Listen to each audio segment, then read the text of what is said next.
So right now we're going to see an exciting game tonight versus Leavitt and York. Both Class C teams undefeated. This is going to be a really good game. Even more exciting than that, we have the youth football squads out on the field being celebrated tonight.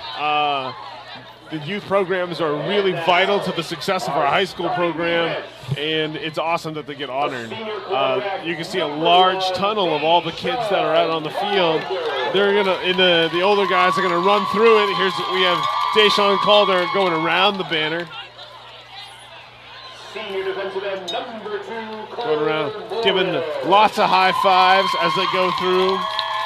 Lots of high fives. If you're like sick, if you're 6, these are your heroes right now. Do you remember when you were 6? Did you stand out there, Mason? I do remember the names. Mitchell Davis, Will Parkin. Well, those are some names that I remember seeing in the hallways. It's crazy. It's crazy to think that you were little when they were in high school. It makes me feel pretty old there, Mason. As it should. But I remember being that age, and those guys were my hero. I was into the footballs back in, Right. As a young athlete, getting the high five, what must seem like a giant, is probably a pretty cool experience.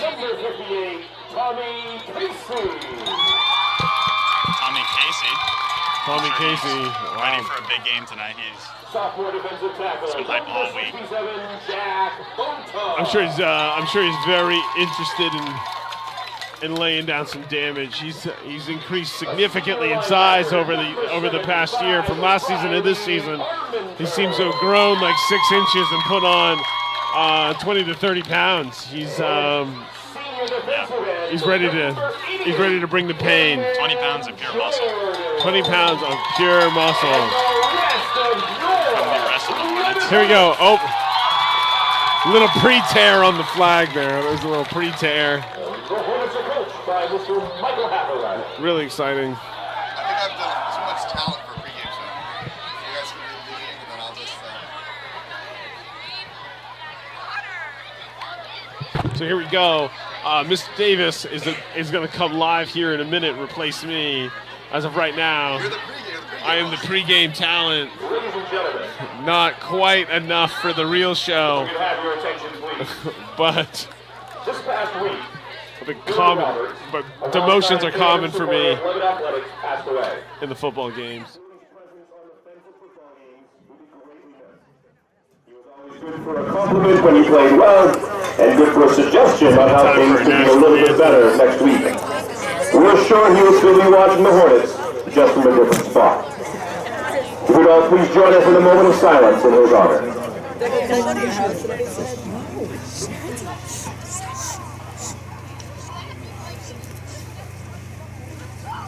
Thank you. And now would you all please rise for the playing of our national anthem.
Piece of the game. keys to the broadcast. Keys to the broadcast. I don't know if my keys to the game matter that much. Keys to the broadcast, we're going to really need Sawyer to run up and down that sideline, providing some good side cam action that we can cut to. Some witty commentary from our 2 game night commentators who probably need to step it up from last week. They're not going to have me during the halftime show, but we will have Chloe.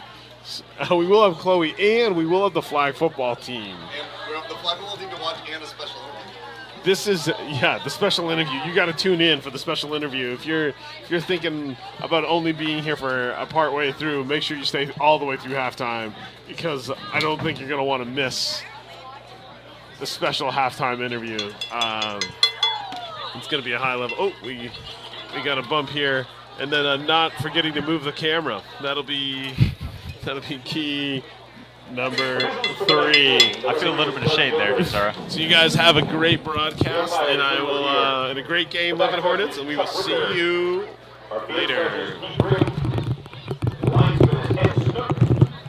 All right, we will welcome Isaiah Davis to the broadcast. Mason, I'm always trying to promote myself, and by not actually going on air till the game starts, I feel like I'm no longer the pregame.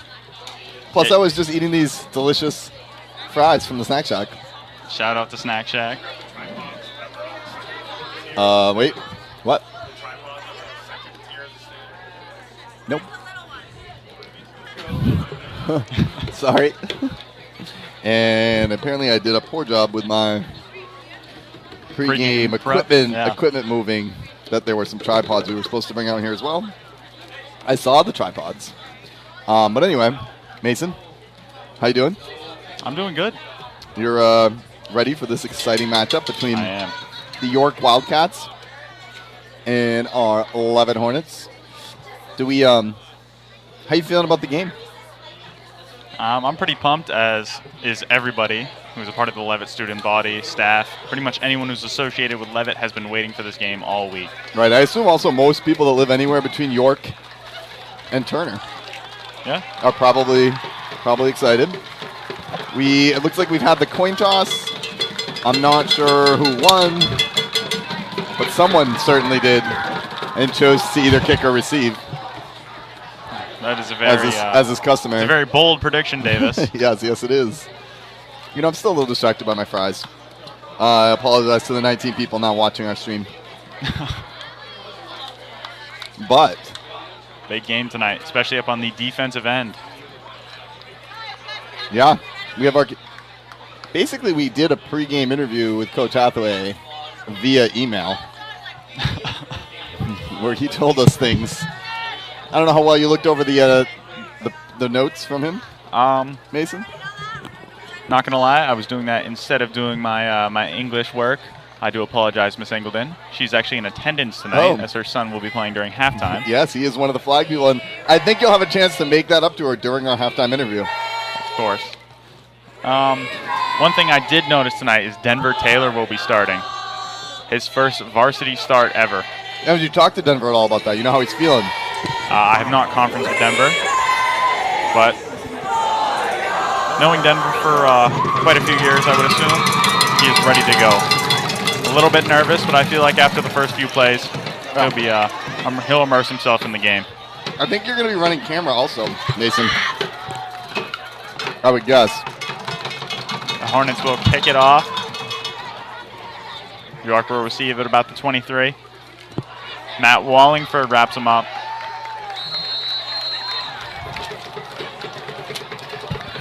Down at about the 35. Not too deep of a kick, but good coverage. I think that was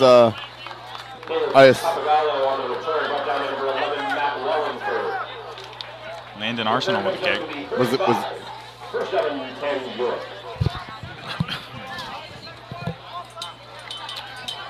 first drive of the game, and one of the things that Hathaway mentioned is we have to put pressure on their quarterbacks. They've been sacked once this season, and they have a strong running game.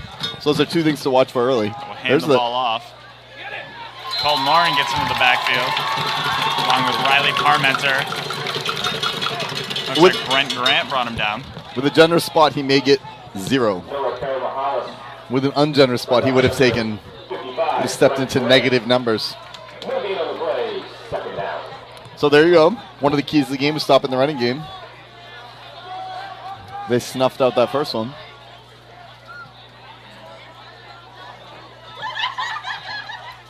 Quarterback Tegan Hines. Fakes the handoff. Taken down by Riley Parmenter. Pickup of maybe 2 yards there. Pairs.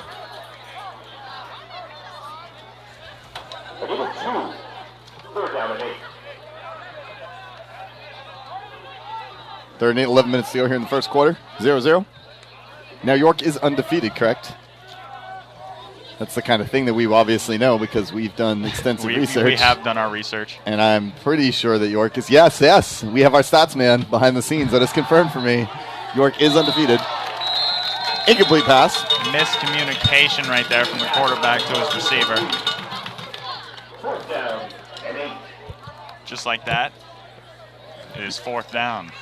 York's still getting going on offense, but I can't fault them too much because I feel like I'm still getting going with my commentary. I'm still just getting warmed up. I don't know about you, Mason. Me as well. It appears York is setting up to punt. A quick 4-and-out for York. I believe it's a 3-and-out. 3-and-out. This is the term. Because a 4-and-out would be they're not punting, right? That is correct, Davis. It was a good punt, and it takes a very favorable bounce. Mark Herman bobbles it, goes down. York has picked up the ball.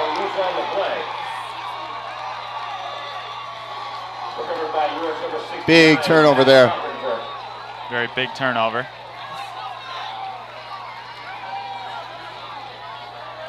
What appears York has picked up a plethora of yards here from punting the ball. Yeah.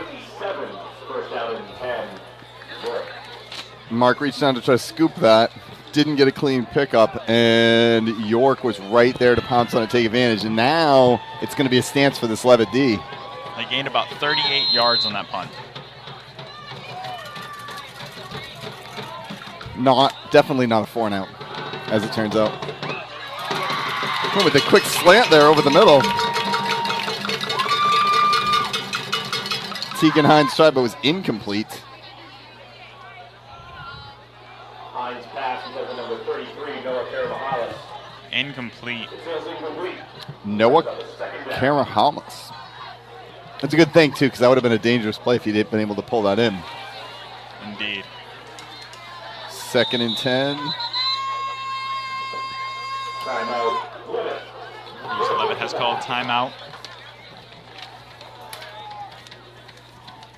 So 10:24 to go here in the first. And not a great start for the Hornets. Although the defenses looked really solid. The defense did look very solid. I'm sure the defense is definitely working twice as hard to get that one back and not allow the Wildcats to step into the end zone untouched. The two players that we most need to watch out for are senior Riley Lynn, who's a wide receiver, and sophomore Hayden Hendrickson. Number 16 is the running back. Number 7 for Lynn. Those are the two guys that are the biggest big play players on the team. We'll see how things look here. Now, on the Leavitt side, who would you say is, the man to watch? Oh, I mean, you got to watch out for Deshaun, right? That's where I was going to go with that. Deshaun Calder. But there's so many weapons. Calder is back, and I'm sure he would love. Oh, there's the end around, and quick end around. It is to Riley Lynn. Pushed out by Denver Taylor. I did not mean to challenge him to make a play. I was merely pointing out that he was dangerous. And it looks like the ref is signaling for the first down. They are moving the chains. The chain gang is active. I'm sure at some point we will discuss our thoughts on the chain gang. Most certainly. But not now, not at this crucial moment. 1st and 10. Here's somebody on the field has jumped off sides. Yep. I definitely saw some Hornets come over. Yep. That's going to make it a 1st and 5 on the 12. Hornets backed up right away. early challenge to this game. It does appear that some of those nerves have been acting up for the players early in this game. As for weapons, oh, I don't know what the refs are doing here. They're talking something over. As for weapons for the Hornets, so you got Dacian and Damien. I know Garrett had a really big week. Garrett J. Bush had a huge week last week. He did. You always have the danger of Wyatt both throwing and getting out there and running. Nope, here we are. We're going to go this first down play now. York Wildcats take the snap. He throws. That's complete. And that was once again to Riley Lynn. I believe he was taken down by Deshaun Calder. And that's going to be a first and goal from like the 1. Very close to the end zone.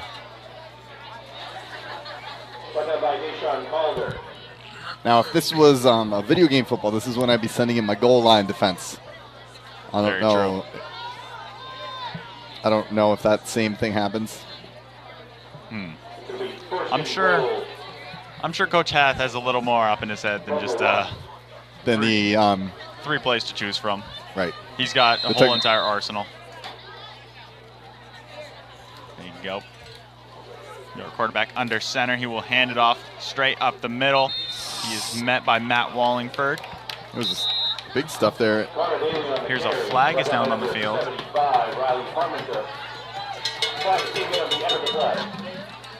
This penalty could be big. I've not yet seen an indication. Oh, it is against York. And they're walking him back and back and back. A holding penalty. That's huge because that gives the Hornets some serious breathing room. By the way, the most important player in this game is you, the fan.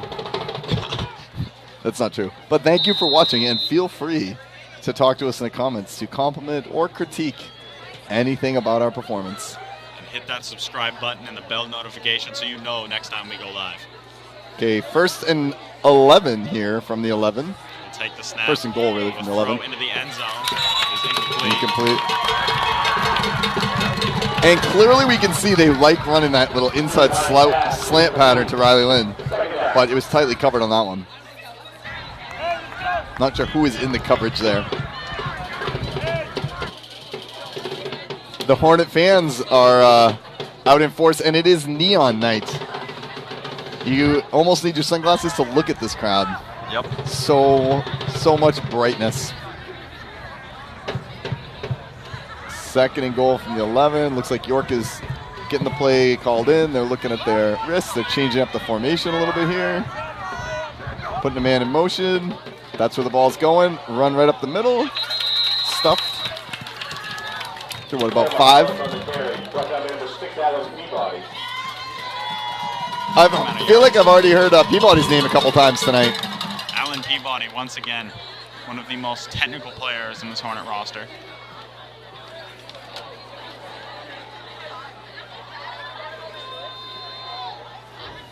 So now we're looking at a 3rd and goal from the 5. I feel like Alan. Nope.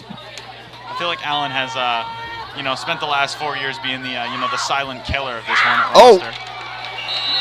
Incomplete. So quiet and humble, but he's always out there, and you always hear his name. Meanwhile, if you just saw that play, the ball was tipped and tipped and tipped again.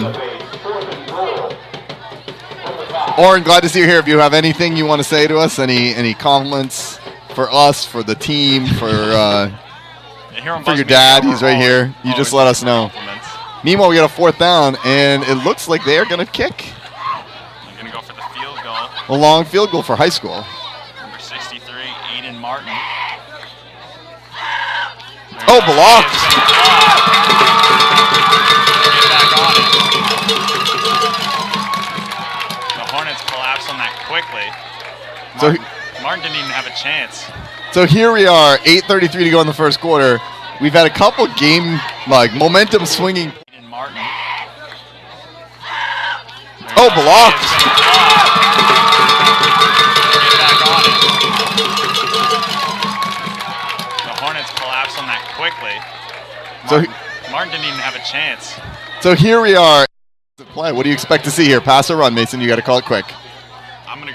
pass. I feel like they're going to let Wyatt make the decision on what he wants to do. Oh. Here's I'm incorrect. Run inside by Deshaun.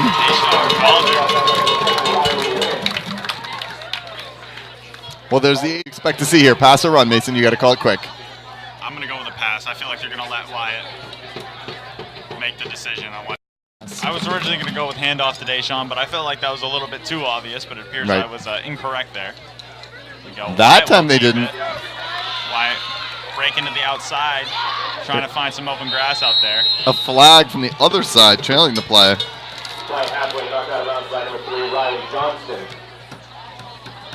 That's the kind of flag that I'm predicting is not great for the Hornets. Wyatt picked up about 5.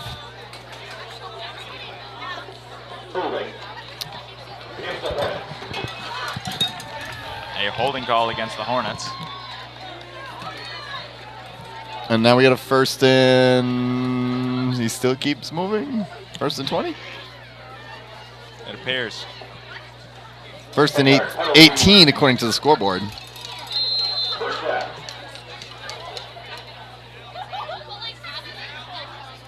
Hornets back on their 24, 18 yards to go. Wyatt will take the handoff. He hands it off to Damian Calder this time, who takes it up the sideline. Oh, and he goes, and Damian goes! He's in the open ground at the 40. Cuts back inside. They're not going to catch him from behind.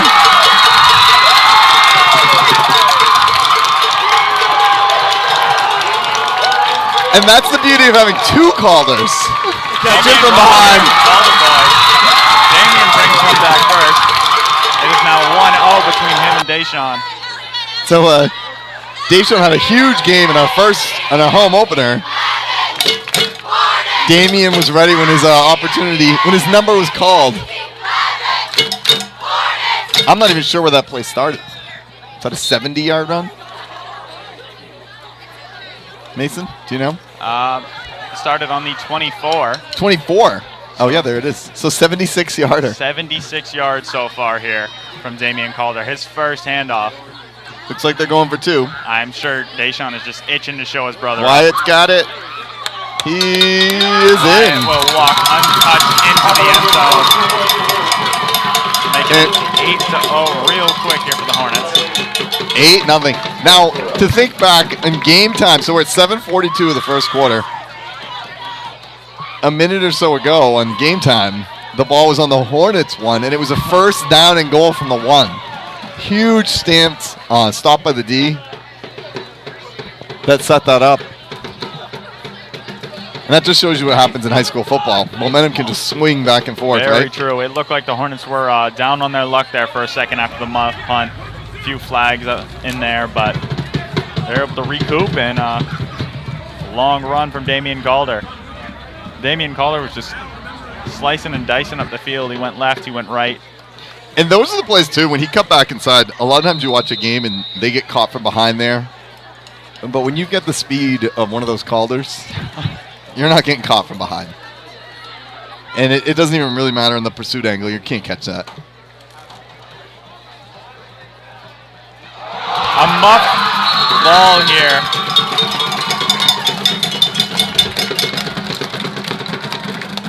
The Hornets are loud. The drums are beating. The Wildcats appeared to muff the punt there, or kick there. I like how the score adds up. It like shoots up all the way up through. This is exciting. Very.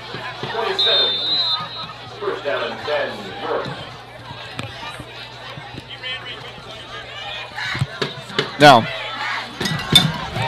I expect York is now definitely going to try to strike back here. Avoid the penalties and see if they can get a drive. One thing I'm sure the Wildcats definitely do not want to do is go down 2 scores on the Hornets. A quick little screen pass out there. Number 16 going down, taken down by Logan Gerard. 16, Hayden Hendrickson, the sophomore. That's a nice catch and run for a first down. It appears the Wildcats fancy that quick little screen pass. Yeah, they're known for the short passing game. Those little screens and the little slants. But you got to watch out because those little ones can be big ones. Definitely. If you don't tackle well. A lot of times those get underestimated. There's another little out. taken down by the collective unit of Damian Calder and Logan Gerard. Riley Johnston with the first down. Brought down by number 9, Damian Calder. Damian, I'm guessing, not even that out of breath. As a track athlete, he does the most certainly the 2 and the 400, so that's only 70. Like that's. We're not really sure what the conversion is there from yards to meters, but I think it's like almost 1-to-1, isn't it? I'm sure the great Bill DeSoy would let us know. Yeah, if we had his that's wisdom. where it would be nice to have Ventura here. That's another pass once again to Riley Lynn. That is correct. Ventura is a math teacher. He's actually my math teacher. Oh, and we have a flag down. Too bad they didn't have a special neon flag for the game tonight. It's, being neon night. Even just neon yellow.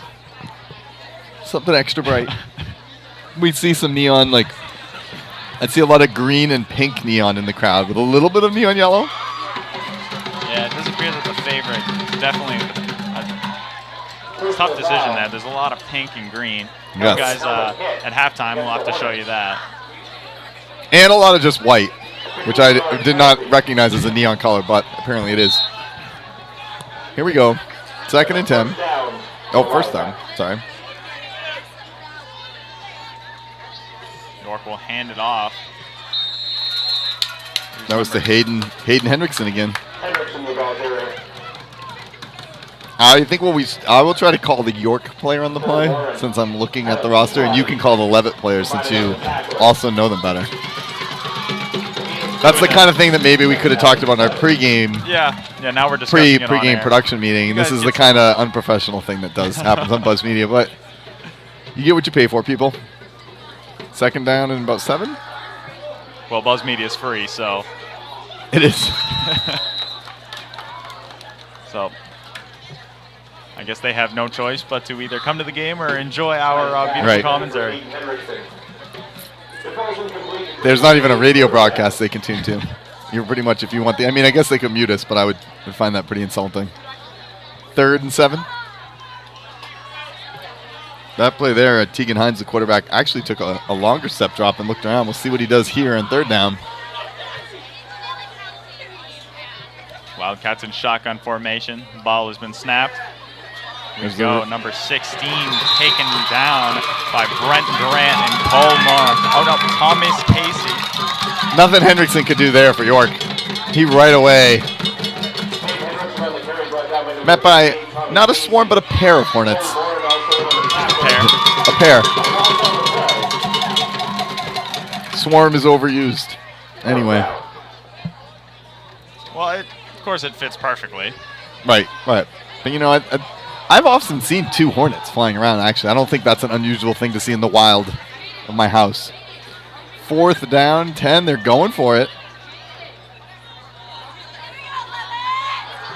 Back looking to pass. Oh, knocked down. Swatted down by Cole Morin. Cole Morin. Now, I've seen Cole Morin do that same swat of a different shaped ball many times on the basketball court. Back looking to pass. Oh, knocked down. Right. He's probably done that too. I can imagine. To get into that, I have had some first-hand experience with that. You just think you get a nice, what seems like a nice wide open layup in practice. About to lay it off the glass nice and beautifully, and here comes Cole Morin. To block it off the glass. But it's nice to watch him appear. Meanwhile, Hornets 1st and 10 on the 31. Wyatt Hathaway takes it. Hands it off to Alan Peabody, who was taken down just a yard or so in the line of scrimmage. Peabody swerved around that first defender partially, but did not have much room to operate. 2nd and 8. Here's we have Mark Herman out wide. Be another man to watch. Wyatt's going to keep it, and he's going. Gets by. That's inside. He is still going. Wyatt Hathaway taken down. Wyatt Hathaway on the carry. Brought down by number 7. Wyatt Hathaway so elusive. Yes. Here in his and I've seen him juke and weave through people like that on the basketball court as well. That is very true. Starting point guard.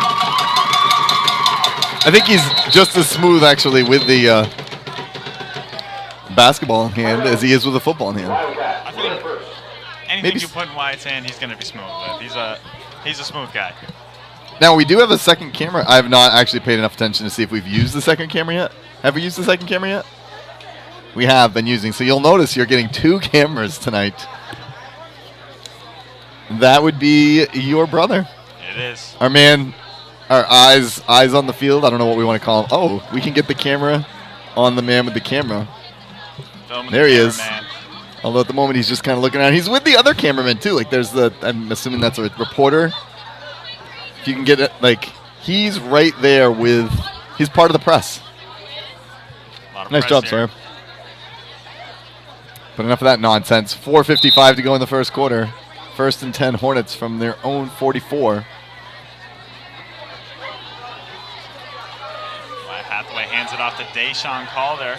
Here's he's going up the sidelines. Here we go. He is still going. Breaks a few tackles.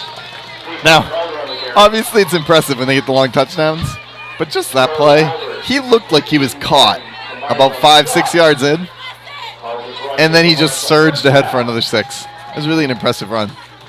Yeah, Deshaun's one of those people that you can't count out until that whistle's been blown.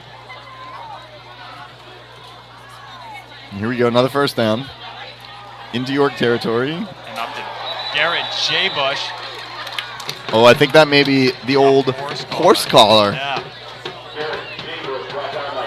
Now, have there ever been a problem in history where people did that to horses? I don't even know horses had collars that people could tackle them by. I'd assume that'd be something as a history teacher with a lot of knowledge on. I'm not going to say nonsensical things, but... Well, no, I agree. That's an accurate thing. I'm unfamiliar. If there's any viewer at home that can tell us where the term horse collar tackle comes from with horses, please put that into the chat. I feel like somebody's nana has told them the origin story of the horse collar. Or someone's nana's tackled a horse by its collar. Meanwhile, you can't do that in the NFL or in high school football. The MPA, because that was a 15-yard personal foul.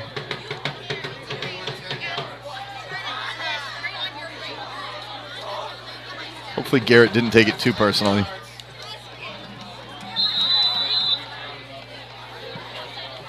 First and 10, 34. Wyatt will take it in the backfield. It appears he's going to throw the long ball.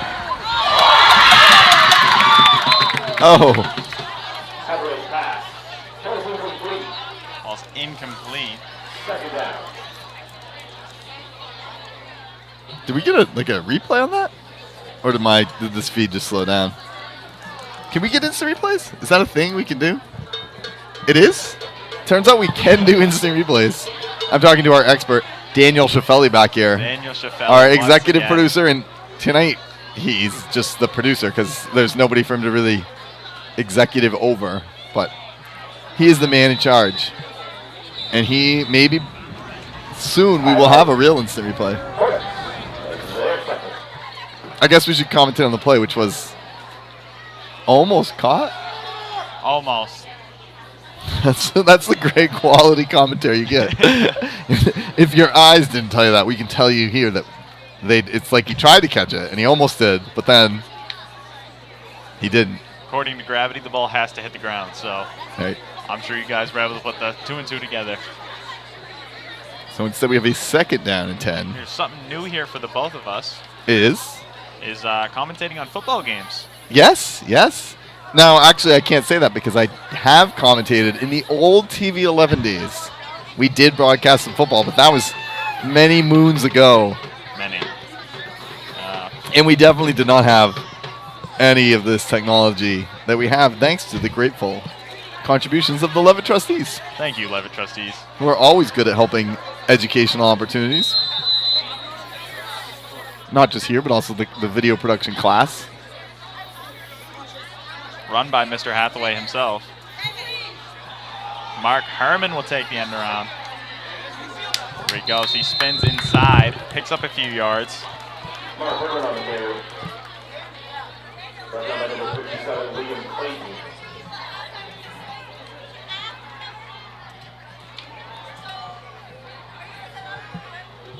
appears. You can come up here and we'll talk to you.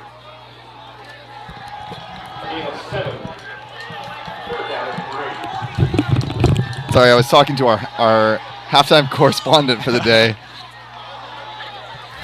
We have a new halftime correspondent, not that Gentera was fired. And while I was talking, I don't even know what just happened. So Mason, it looks like we got a first down. That's good. Yep. I missed some plays.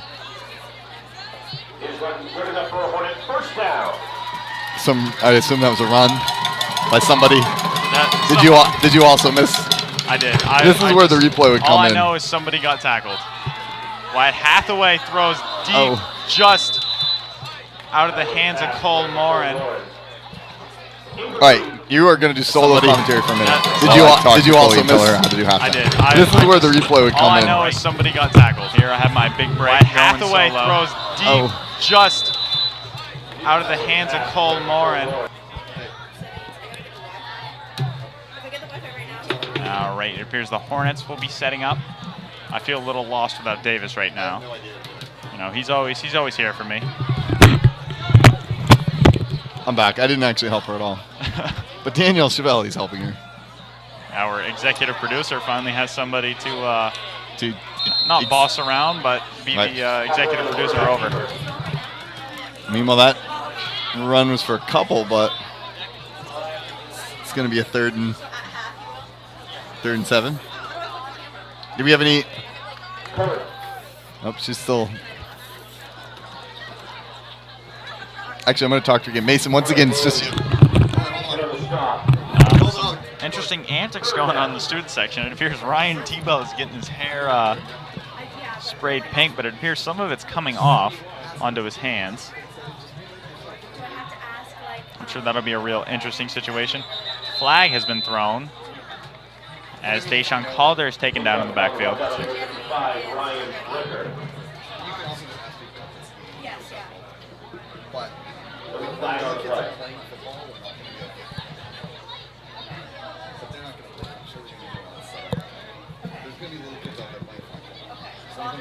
Hornets having a big year so far.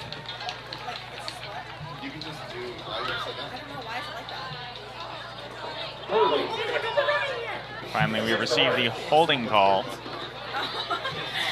on the Hornets, it appears. 10-yard penalty, still third down. So basically what I'm saying is, I don't know if flag football's going to stop right away. If it doesn't, we'll go right to you. Just look to see when they're playing flag football. We can point you to tell you when you're actually on and when it's not. All right, the Hornets will set up. Correct timeout. Timeout, Leavitt. Like right at the half, I'll start. Yep. Yeah, why is it sideways?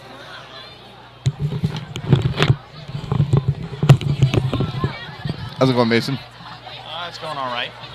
Felt a little lost without you. Well, according to our fans, you were doing great. So, it looks like we must have got backed up on a penalty here.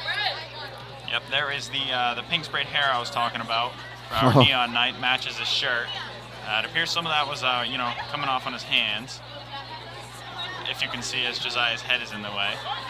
Josiah Learned, one of the fan favorites on the basketball court. Nice. I like the fans going all out to actually dye their hair for the neon night. Meanwhile, we have a 3rd and 21. What happened there? There was a flag holding call on the Hornets. Okay. All right. 3rd and 21. What do you do here? Go deep? Or just try to chip away at it? I would assume you take a shot deep. Oh, the Hornets with a fancy setup there. There we go. Wyatt Hathaway sets up. Struggles to find anything. Cuts in, out, throws it to Mark Herman. And it's intercepted. Taken down by Mark Herman.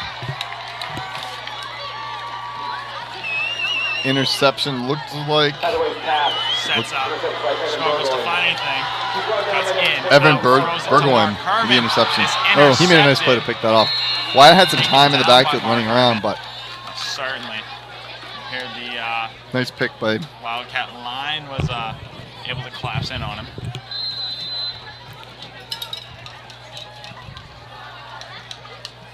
And we have a fan that said nice. I'm guessing a York fan who's happy to see the pick.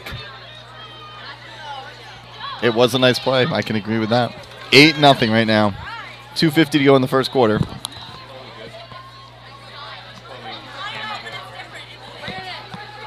Oh, they're going deep right away. It's up and incomplete. We're going to air that one out to Riley Johnston.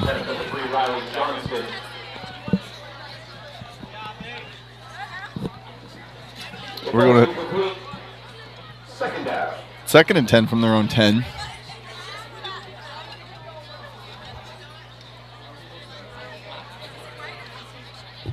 Oh, Chloe wants to know if her thing is right side up. Is it foot good? I don't know why it looks like that, but I'm going to just tell her it looks good. It looks good, Chloe. It looks great. You will see that. Meanwhile, here we go in game time play. Oh, that was a nice fake. And I say a nice fake mostly because it faked out me. And I figure if it fooled me, it had to have been a good play, right? Most certainly. Nice run for a first down there by... Oh, that was a nice fake. And I missed the runner there. I say a nice fake mostly because it faked out me. May have been Riley Lynn, but I'm not positive.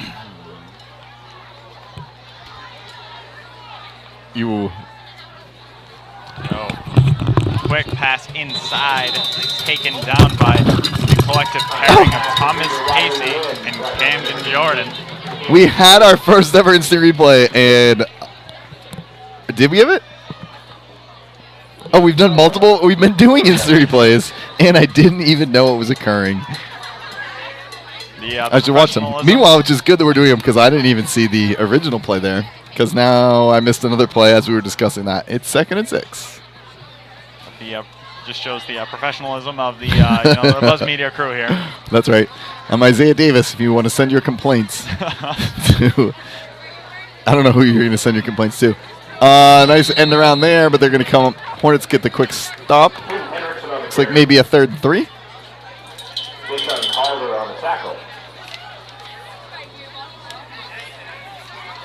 In an 8-0 game, too, we should do a better job commenting on what happened.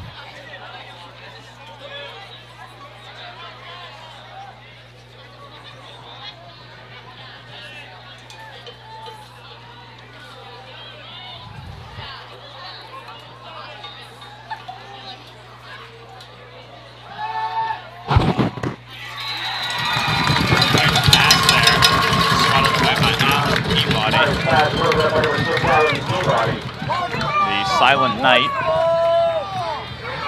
It brings up a 4th down for York.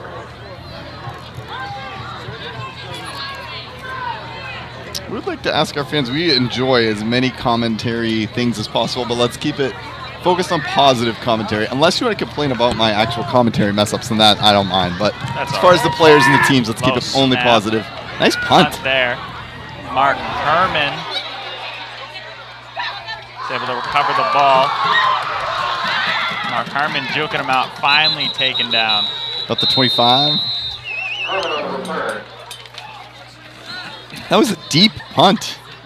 Mark Herman by York. Is able to recover the ball. Mason, you're doing great. I love that comment. Juking him out, finally taken down. One of my favorite, people who have gone to Leavitt in the past. He was a great mentor on the basketball court last year. It is a very tragic loss to know that he's not walking down the hallways anymore. But I know that he's always here in spirit. Right. And he's up at Orono. Don't word that. We're not. I was more phrasing on the tragic part. That he's just graduated. Yeah. And is now at Orono. Yes. Penalty on the Hornets here. Going to send him back. Or no, they just changed where the ball was. I thought that Mark made it out to the 25, but seems to have been a change. I'm not sure exactly what happened there. Backed it up to the 17. Well, ball handed off to Damian Calder, the leading rusher for the Hornets so far. I'd like to add to that total. He was on his feet pushed through many people there.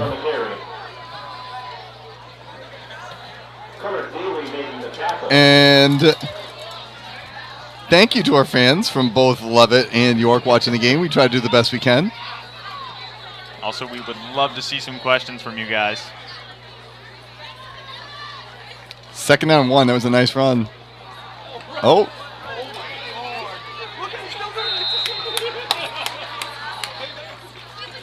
For a second there, I wasn't sure if that was a fake handoff or just a miss handoff and why I decided to keep it. But 2nd down 1. That was a nice run. Didn't really get much here, and that's going to be the last play of the first quarter, I believe.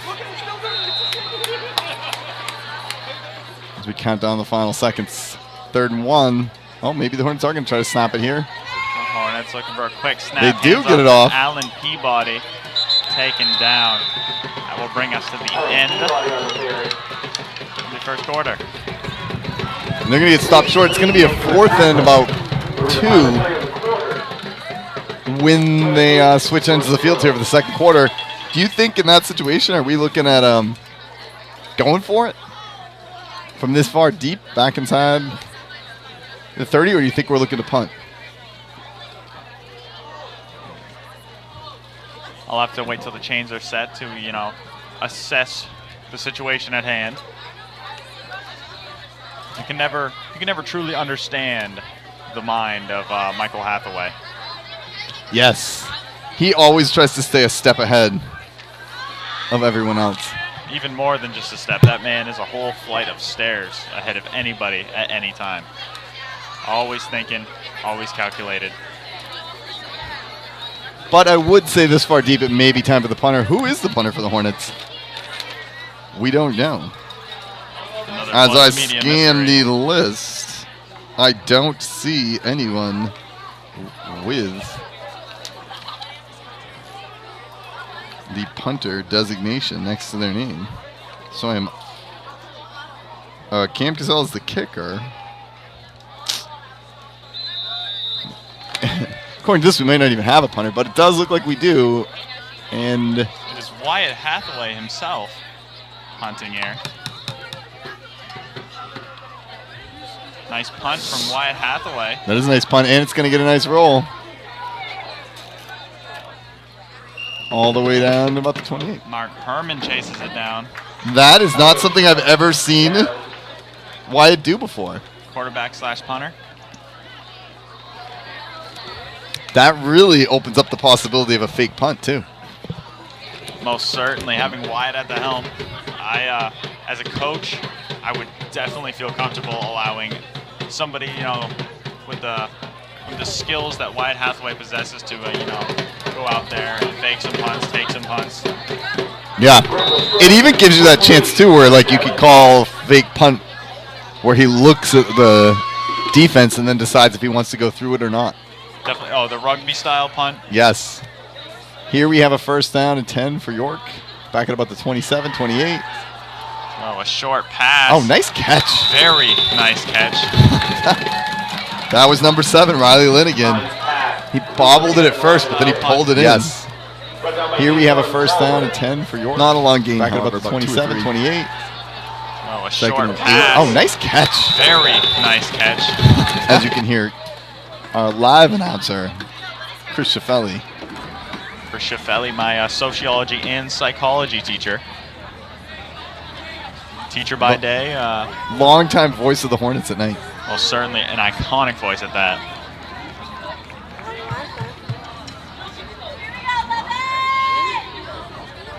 Camden Jordan able to get in there and takes him down. Big hit from Camden Jordan.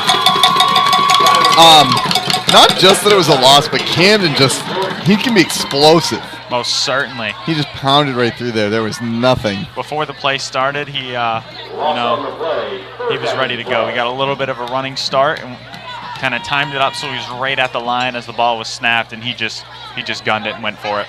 Yep. A full send. He definitely hit the C button there. The burst of speed in there. The old psychogenesis. That looks like it's going to be in the Hornets. Meanwhile, Alex, we're glad to see you watching the game, Alex. And Alex Morris, a huge Leavitt fan and fan of his class in every sport. Most all certainly. the time. Alex Morris, I think he bleeds Leavitt pride. Yes. Offside against the Hornets. So that's going to get a few yards back for York, but they still don't have about a third and 7.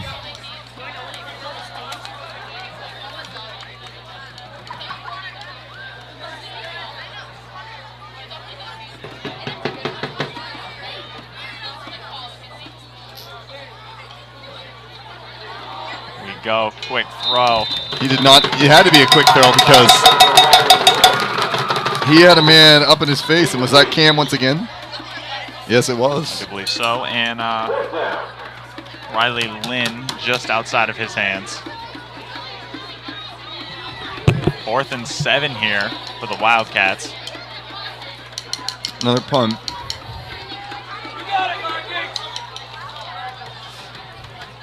Now Mark has had a little trouble returning punts so far today, but Mark is a real threat back there on punt returns. Although he's not going to be returning this one.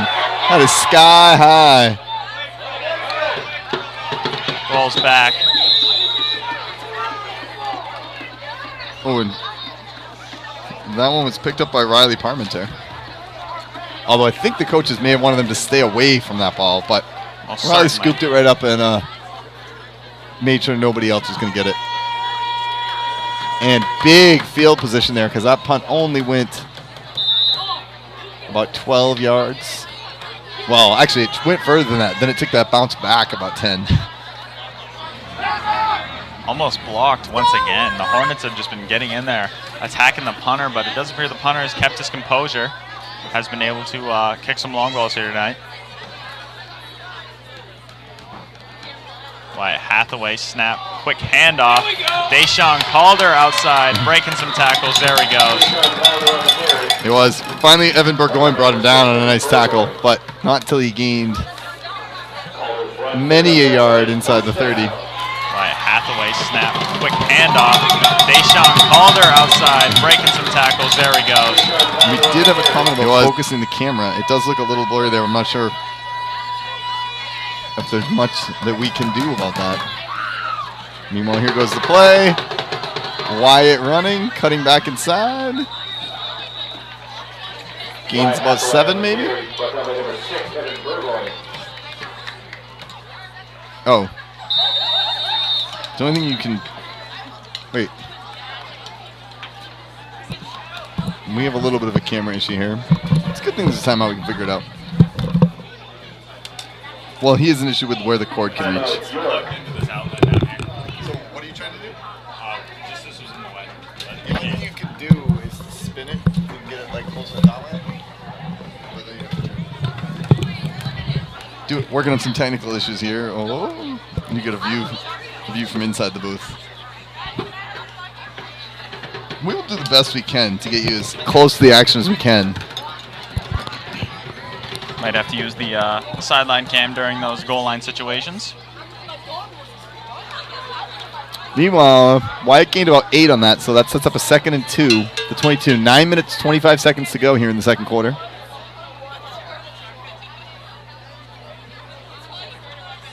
Luckily, your brother is right on the sideline there. Be up close. Wyatt Hathaway hands it off to Alan Peabody, who is just trucking down the middle right now. Picks up the first down and then some.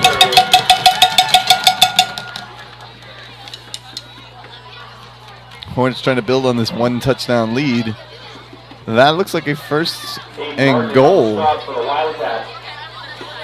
As the down marker part of the chain gang tells the other guys, take a rest for a bit. I got this one. Alan Peabody takes a handoff. Gets again. outside. Some room, stiff arm. Alan Peabody into the end zone. But a flag has been thrown. Take a rest for a bit. I got this one. And that was a Tennessee fan telling us about the focus. Alan Peabody takes a handoff. Gets outside. Thank you for watching. Some room, stiff arm. Getting views from Alan Peabody into the end all zone. parts of the country. We had somebody last week flag from has been a different southern state. Georgia, maybe? Georgia. It was yes, Georgia. we had Georgia. We had Tennessee. We should get like one of those maps of the U.S. and we mark off every state that we get a Buzz Media fan from. Most certainly. But we don't have that flag yet. I mean the map. Put that in the budget. The 10-yard penalty moves the ball back out to the 18. Oh. So instead of a touchdown, we're looking at a 1st and goal from the 18, 10-yard holding penalty.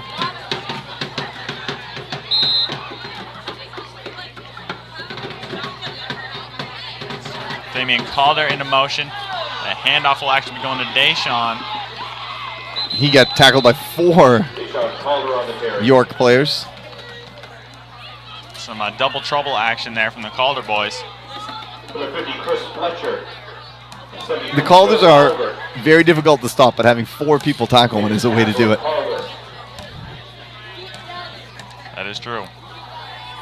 Now, 2nd and goal at the 17.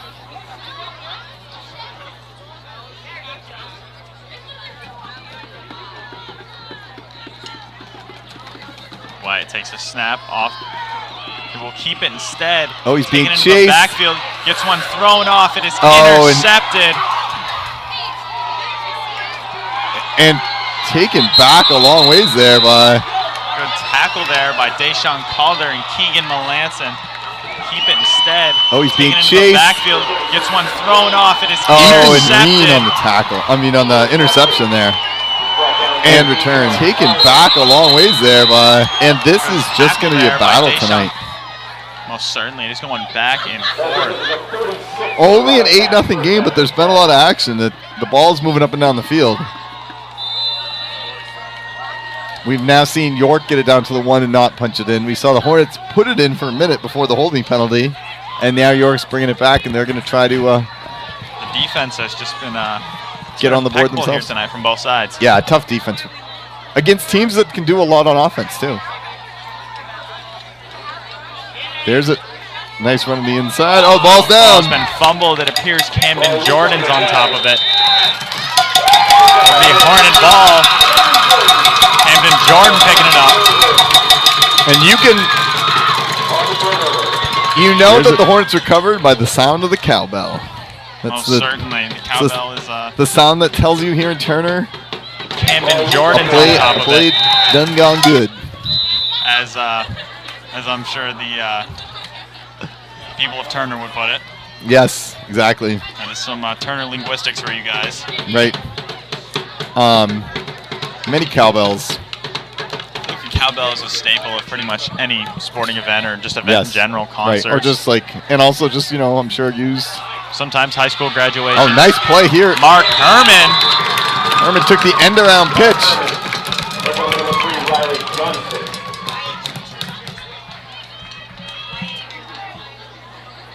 Wyatt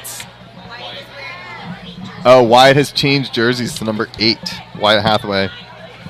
So, ripped jersey, he has changed jerseys. If you're watching it, it's not that we have changed quarterbacks.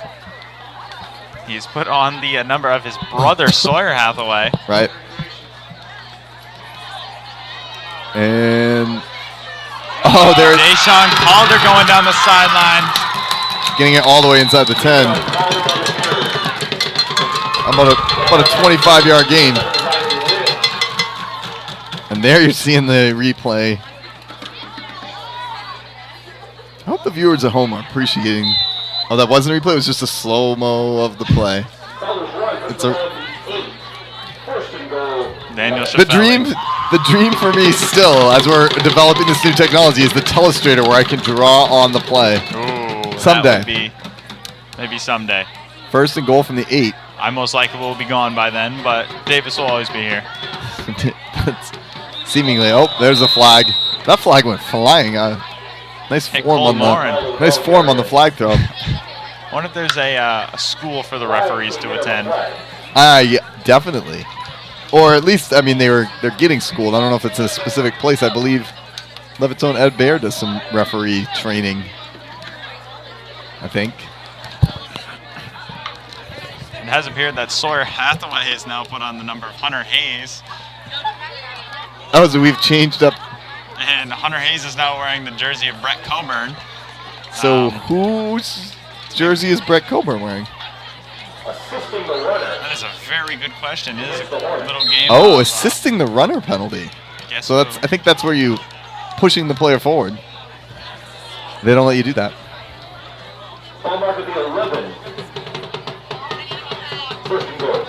First and goal from the 11. after the penalty. Wyatt takes the snap. Here he goes. Up inside. Trucking through there. Gains a couple. Gets it inside the 10. Solid defense there by York. 6.5 minutes to go. Chris Fletcher bringing him down on that play. And if you haven't heard, you're definitely going to want to tune in at halftime because we have got a whole bunch of halftime activities planned that I'll get to after this play. Deshaun gets it inside the 5, down to about the 2. I actually have a quick question for the viewers at home. Usually it's you guys asking us questions, but do you guys like the new look, Wyatt Hathaway, or does it just seem a little out of place him wearing the number 8? That is a good question to ask. What you think about the number 8 on Wyatt Hathaway? Unfamiliar to him. Maybe Sawyer's going to use this to boost his stats if he gets credit for some of his maybe sell the bros. jersey on eBay a bit later. I don't know if his dad would like that one, but meanwhile, 3rd and goal from the 2. Wyatt takes it outside. Here he goes, jukes inside to the end zone. A very smooth move there from Wyatt Hathaway, number 8. Great juke there by Wyatt. Meanwhile, 3rd and goal from the 2. Hornets, and there. And there. It's not only Buzz Media that makes some mistakes. Occasionally, also. Well, maybe that is part of the Buzz Media curse here, because Chloe will be joining us at halftime, and she's our newest halftime correspondent. She's been initiated into the staff here. She's part of the spike goal. Takes it up inside, throws it. Diving catch from Cole Morin, number 2. And it's 16-0 with 5 minutes 23 seconds to play. The staff here. She's part of the spike goal. Oh, so the rest of our halftime throws it. Just so you know, there will be small children playing flag football on the field, and I can guarantee you that I'm excited for that. And then in the final piece, one of the players from the little kid, and I think these are 5- and 6-year-olds playing flag football. We are going to be interviewing one of those children right after the game. Leavitt's own Ms. Igledon's son is going to be up here for a post-game interview, and I have high hopes. I heard that he's very excited for his interview. As he should be.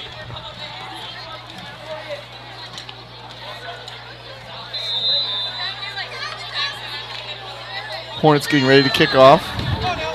16-0 right now. You got to think about, if you're York, this is a big drive to try to get back in the game a little bit before halftime. There we go. Landon Arsenal kicks a deep one. Taken in. He breaks it to the outside. He is being nice run. Hunted down. Caleb Papagallo? May have said his name wrong, but that was a great return. Kicks a deep one. Papagallo, I've heard the same thing from Mr. Shvelli. Breaks it to the outside. He is being nice run. Hunted down. Opposing team name MVP. Yes, he may be. We did have that last week as well. Papagallo, it's a cool name. Very. Yeah, if you're York, you'd really like to make something happen and get some points on the board. Meanwhile, the Hornets, you could put this one in a nice safe range if you could get one more touchdown before the half. So this last 5 minutes is key. Another quick little screen pass. Nice play. Noah Karamalis. Karamalis may be a contender for that opposing team name MVP. Yes. But taking the first down there. This is a very crucial drive for the Wildcats, as if they put the ball back in the hands of Wyatt Hathaway with just a few minutes left, the Hornets could go up 3 touchdowns. It's something you do not want to happen.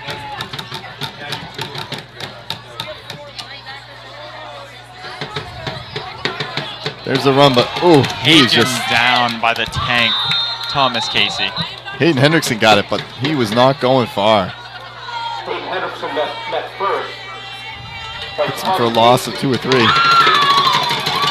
By the way, you did get an answer. There's a run, but the score needs to be changed on the screen. Thomas Casey. Thank you for that, Alex. And Alex also said that he does not like seeing Wyatt wearing the different number. Alex Terrio letting us know. Feels out of place. Here we go, 2nd and 12.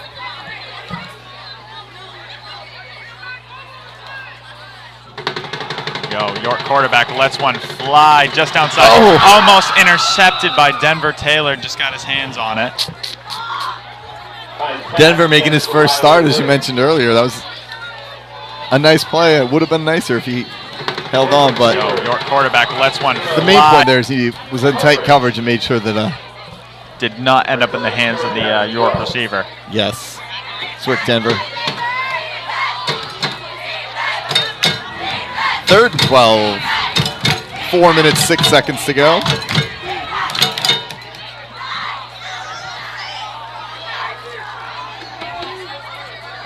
York quarterback takes the snap. Taken down by Cole Morin instantly. And now 4th down and 16, 15? It's going to be 14. The difference. I was a little generous there, but Warren wants to know why it's going to be like Kobe with the new number. I would assume that means just chucking up a million shots, but that's more for the basketball court than it would be for football. I don't know how Kobe would play football.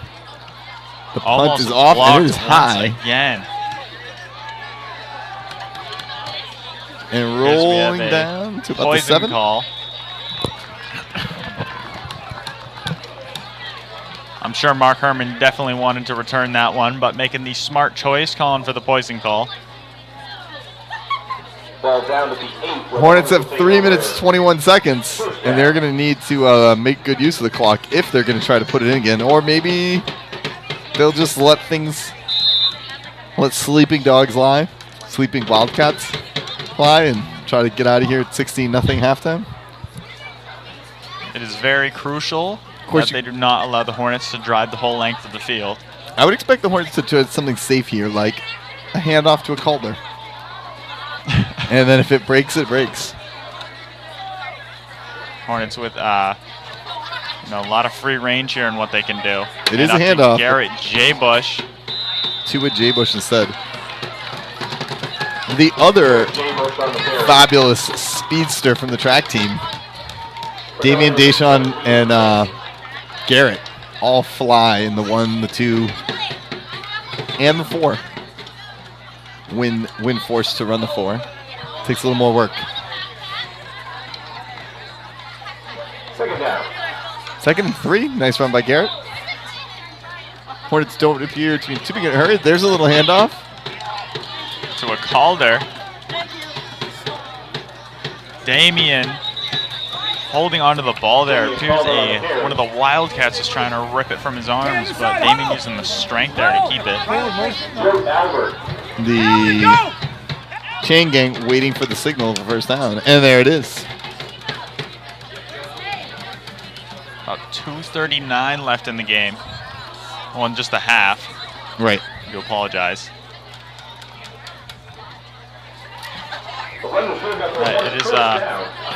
It's very crucial for both sides to do some of the opportunities they've been given. I'm sure Hats would love to make it 24-0 before half. There's Wyatt. Wyatt takes it. He's taken down. Did some juking, but to no effect. York would not be juked on that play. They were juke-proof.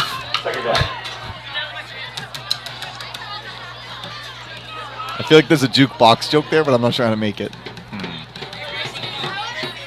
Meanwhile, 2nd down and 9. The Hornets do not appear to be in too much of a hurry. Still deep in their own territory at the 22. Go. Alan Peabody takes it. Chugging along. Oh, wow. He is still going. Oh, still going. Alan still Peabody. Going. Up to 47.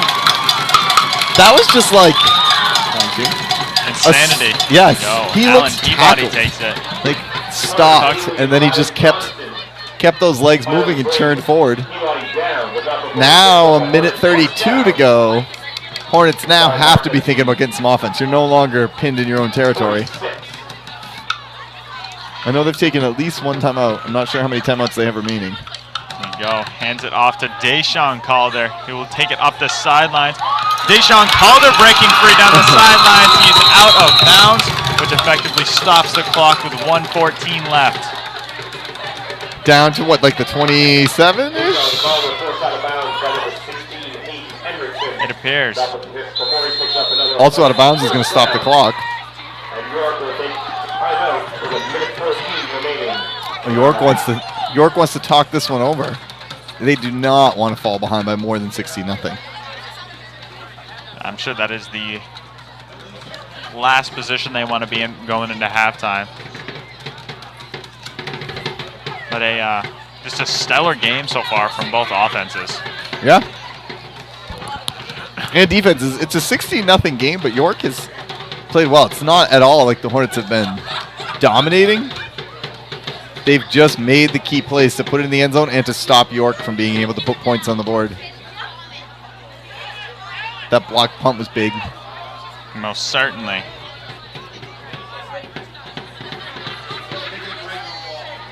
And we'll see what the Hornets come out with a minute 14 to play. Peabody in the backfield next to Wyatt.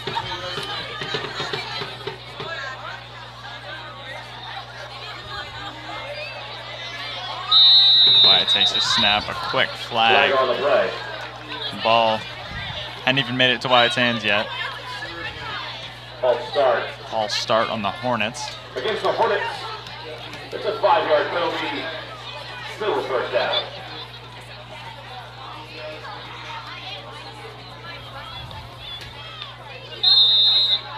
Here we go, 1st and 15 with a minute 13 to go. Wyatt looking for a pass here, but it appears he's going to have to get to the sideline. Thrown to the ground there. And now clock is ticking. We're at 1 minute. Clock still winding down. Wyatt lost a few yards on that one. 50 seconds to go. Clock is running. They will hand it off to Alan Peabody.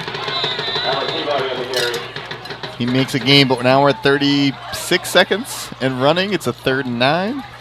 Connor Daly. And Ethan Green providing on the stop. Hornets quickly getting lined up. 25 seconds to go.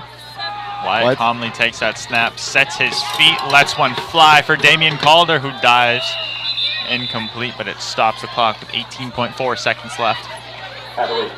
Now it's 4th down. We're not in field goal range, so I assume you're just going to take another shot at the end zone?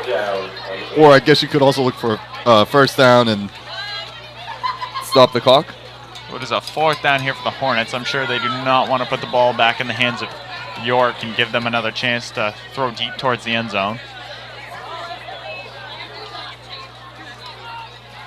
4th and 8 on the 24. 16-0 game, 18.4 seconds to play. I do believe the Hornets still have one more timeout left, so they can use that to their advantage wherever it feels necessary. Wyatt Hathaway sets his feet. A flag has been thrown. Incomplete to Deshaun Calder. If that penalty's in the Hornets, I gotta imagine they're gonna decline it because York would have just taken over on downs. That is a 4 and out. Because they went for it on 4th. Ah, indeed, Davis, Instead indeed. Of punting. Talking this over.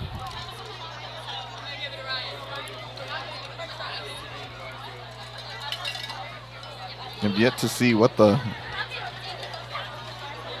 call is here. Refs are talking.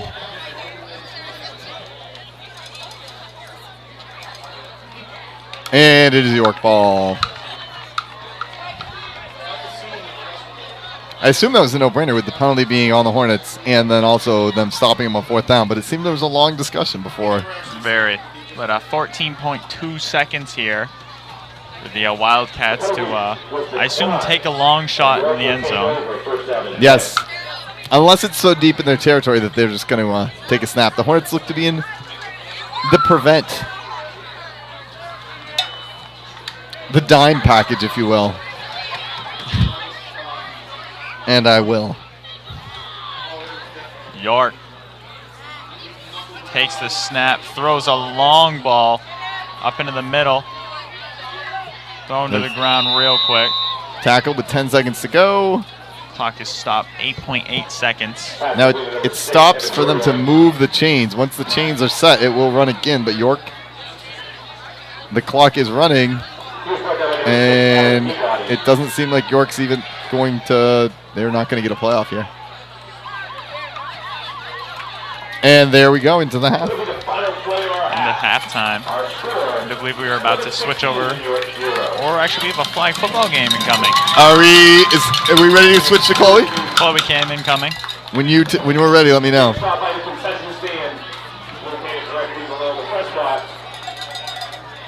Yes, we are ready, Chloe.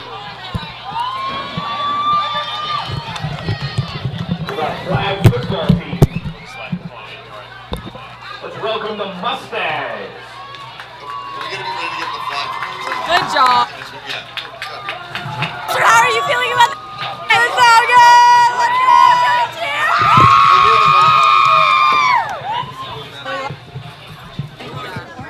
go. That's okay. While you're vlogging. Christian, how was your game today? It's pretty sick. Yes, it was great. Want to be on it?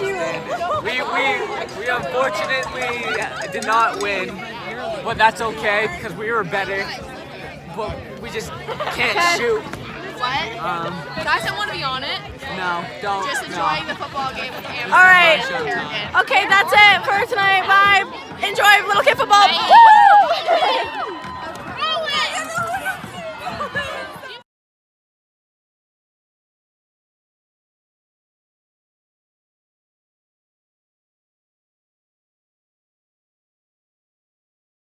That is a touchdown in the first play.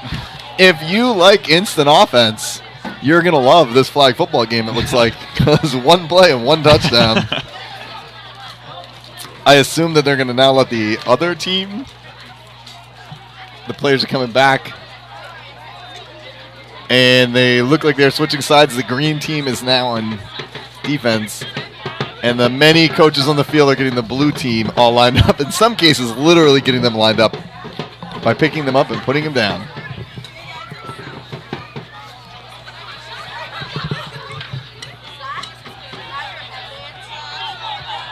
Oh no. Ball's down, and it was been kicked by a Mustang. Get a player down, but now he's back and running. And he's got a lot of room. It doesn't look like anybody's going to catch him. I don't know if that was I think they just pulled off a fumble rooski. I don't know if you're familiar with that, where you intentionally fumble. I think we just saw that play. So this is a shootout. It's 6-6. There's been 2 plays. Both teams have scored a touchdown on their only play. And we're lining back up. It looks like the blue team's still on offense. I like what the dads are actually placing them on the spot. We might need to get this really zoomed in. So, parents, can we get a zoom in on the? Just to see what is happening out on that field. Plus, I think you really want to see the faces and the plays here. Oh, ball's live. A handoff the other way, and that's going to be another long touchdown. The young man is just going, being chased down. If you like offense, you might want to find out when these flag football games are played, because it seems like all offense all the time. And the dads are bringing it back. Now, how many dads do we have on the field? Dads definitely more coaches. than a high school game. Yes. Looks like I'm counting 8 dads. And then each team has, is this 8 on 8 it looks like? Some dads getting some coaching going, putting the players in position. I say we get in even closer on the Zoom if we can. Can we get like right in on the... One child was just hoisted up into the air and sent to his spot. Quarterback takes the snap. Oh, hands there's a it handoff. off. Number 3. Oh, look he at that comeback. And he's jukes going. on that young man. Here we go. Now, maybe blue team's the only team that's been on offense, but I swear the first time I thought the green team was on offense. Oh, look, there was some blocking going on back here. There's a little after the play pushing and shoving. Meanwhile, these kids are getting a workout because they have run 40 yards. And scored every single play.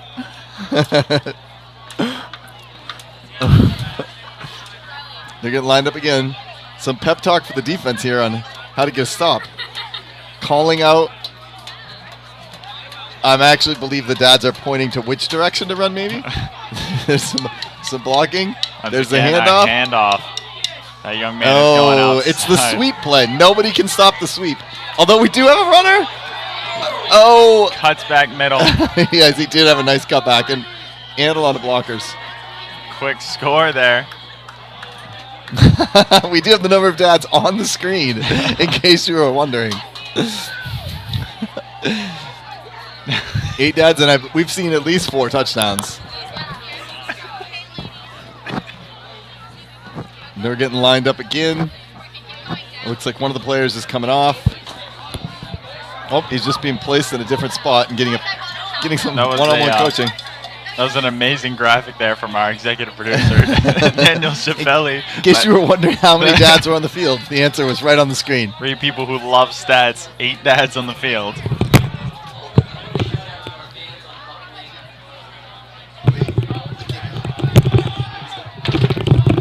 Once again, it appears we have our first tackle of the game by number 3. He is excited doing his signature celebration. Quick high five to one of the dads. We have a personal shout out to our fans on Buck Lane up at North Turner watching the game. Meanwhile, wait, did we have a stop? Did we have a play that wasn't number 3? Pull the flag? Yes. Oh, excellent. Number 3, Miss Ingledon's son. Oh, was it Ingledon's son? Yes. That's amazing. And he did his signature celebration, the high five with his dad. And go a quick reverse around. Some nice blocking there. Oh. Out to the outside once again. Oh, we got somebody coming. Field. Closing in. He's closing in on him. The Juke was not able to handle the cutback. We also have a player down in the field. I don't think hurt. I think just down. That's also Ingledon's son. He was down. Coming. Closing in. He's closing in on him. The Juke was not able to handle the cutback. We also have a player chasing right now. I don't even think the ball's in play, but they're definitely chasing each other around. Shades of Wyatt Hathaway here from that young quarterback. Cutting back inside. Now it looks like the green team's on offense. We're getting ready to go the other way.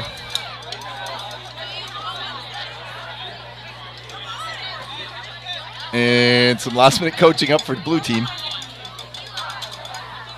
Oh, the ball was... I don't know if the ball was snapped early there. I don't think they were quite set up yet. Oh, here we go. Out. Around. I do see a flag down, but I don't think it's from the ball carrier. Number 5. Oh, he did lose a flag. Nice tackle by number 6. 6 on blue. I don't think they were quite set up yet.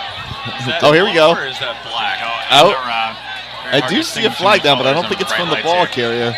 Yes, number 5. Oh, he did lose a flag. Nice. They're getting all set up, waving around there. This is excellent halftime entertainment. I think seeing this, I might bring it to the athletic board that maybe we should allow dads on the field for high school games. I would love to see this many dads on the field. The ball's getting set.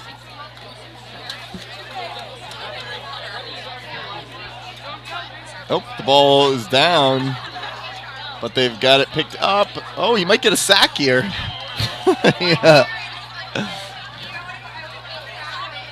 Another tackle. It appears the play's still going on.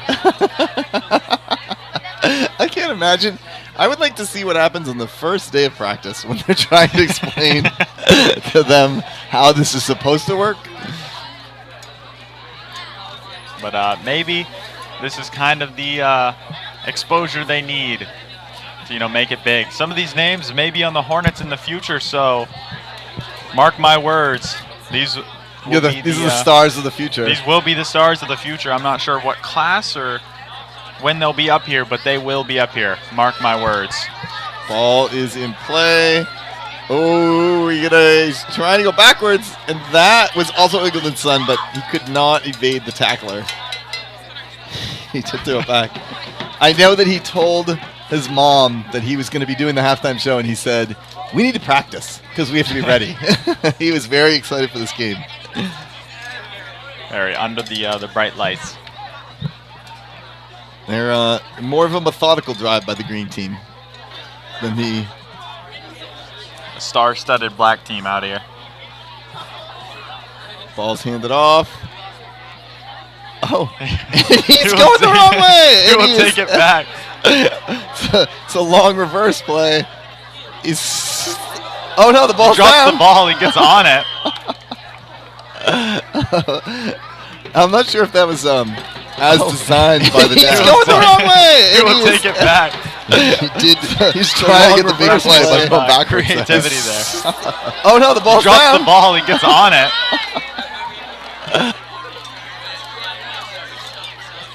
They are on the 25-yard line. I don't really know if we go with downs or they just play for a certain amount of time. I'm unclear of the flag football rules.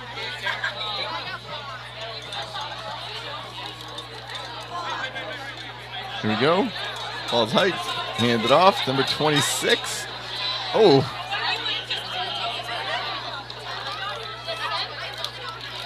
That blue team is fierce. They're just swarming. Very. That's a tough defense to get by.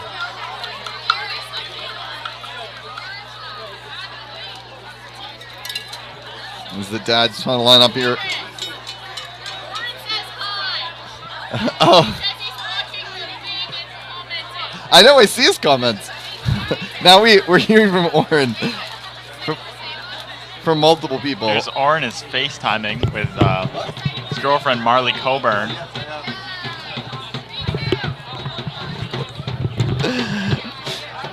I'm getting somewhat harassed by fans in the crowd.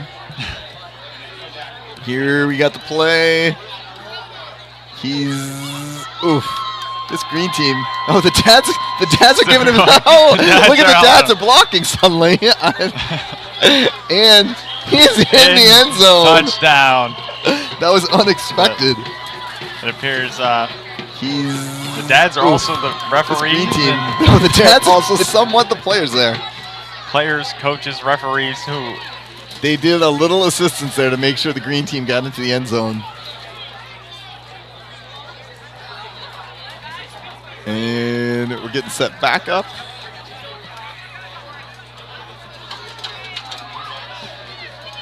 Oh, they're going to go do the high fives here. And then we're going to need to get Chloe ready because in just a minute we will go back to... I think actually we could go back to Chloe now if she's... Chloe! Hey, Chloe! We're going back to our halftime correspondent in the crowd.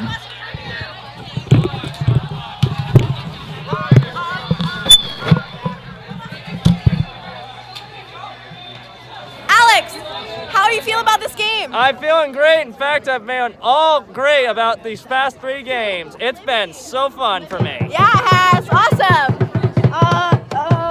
Yo, go screw that. Yo, go around. How are you feeling about this game tonight? I'm feeling absolutely great. What's the score? I mean, it could be better, but we're doing great. The refs are being kind of like, they haven't even scored. What do you mean it could be better? Yeah, the Hornets are. No, like the other team. Oh, they suck. Who else? Let me climb up into the stands. Hey, freshmen, how do you feel about this game tonight? Great. Nice. What about you guys? Yay. Nice. All right. How do you feel about the game tonight? So good. Yay! Maddie, how's your day been? I mean, Soccer practice kind of sucked, but this is good, yeah. How's the game going?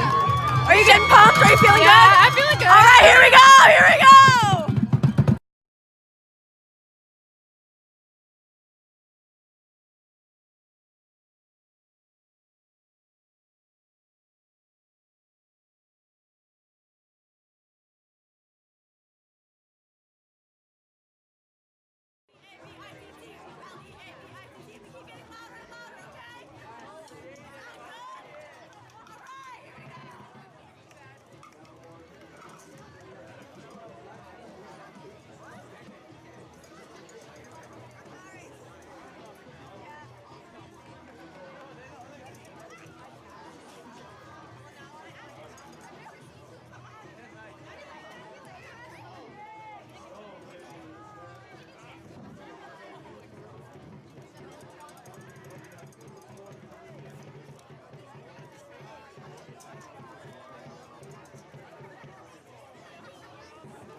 All right, we are back here and we need to get our halftime interview. We're gonna have Eric. All right, Eric, you're gonna put this on. Fresh from flag football. Can you hear me? Mm-hmm. Hi, you did a great job out there. How'd it go? Good. We saw you get a flag on one of the plays. Yep. What was the key to that? Watching who was the runner. Yeah, you found out who the runner is, and then you chased him down. That was nice. That other team was really good, huh? Did you, what was your favorite play you had? Probably when, I think it was when my friend Charlie went. Your friend Charlie what? Went. Oh, when he had the ball? Uh-huh. Yeah, he did a good job. Was he the one who scored the touchdown? No, he was the one who lost the flag, but he thought he still had it, but he got one. Oh, but he didn't?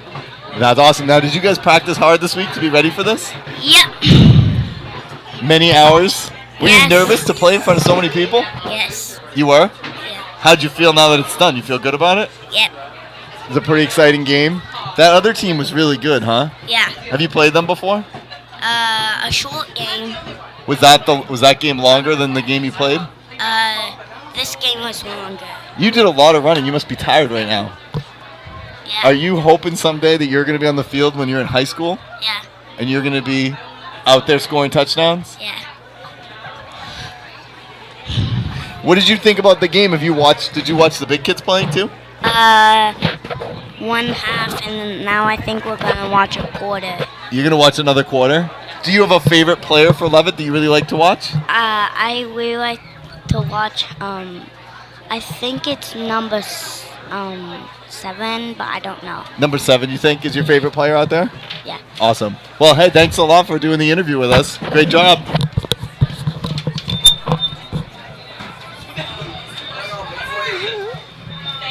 That was our first ever interview with a player, right? This is streamed and you can watch this later on YouTube. That was, yes, Eric, future Hornet legend, out here talking about the game. And you know what my favorite part of the interview is? When I asked him his favorite play, I expected him to say the play where he got it, but it was the play where his friend had it. A touch. Very humble, very humble. where his friend, it sounds, I believe what he was saying is a play where his friend thought he scored a touchdown, but actually he didn't because his flag had been pulled, but he still did a good job. That was the play that he really liked. I assume this will be a moment that he'll look back on when he's in high school. Right, and the video of it he will have forever. Always here, waiting on the Buzz Media channel. We're always doing first. That was our first ever youth flag football, and then that was our first interview with the player immediately after his game was done. Although actually, no, that's not true. Basketball, we did catch. Didn't you do an interview with somebody last season? We did some post-game interviews, maybe. Yep. I think we might have got Wyatt after a. We definitely did pre-game interviews. Yes. So here we are, 16-0 at the half. I don't know the score of that youth game, but I'm going to say that the black team won by, I think maybe a 36-6, somewhere in there. It was a little bit of a blowout, but both teams did a great job. And the dads. Really, you can't. The true MVPs of the game right there. There's no stat that can really capture the performance of the dads. And thanks to our executive producer, Daniel Schaffelli, we were able to find out that it was 8 dads on the field. Yes, you did see that up there.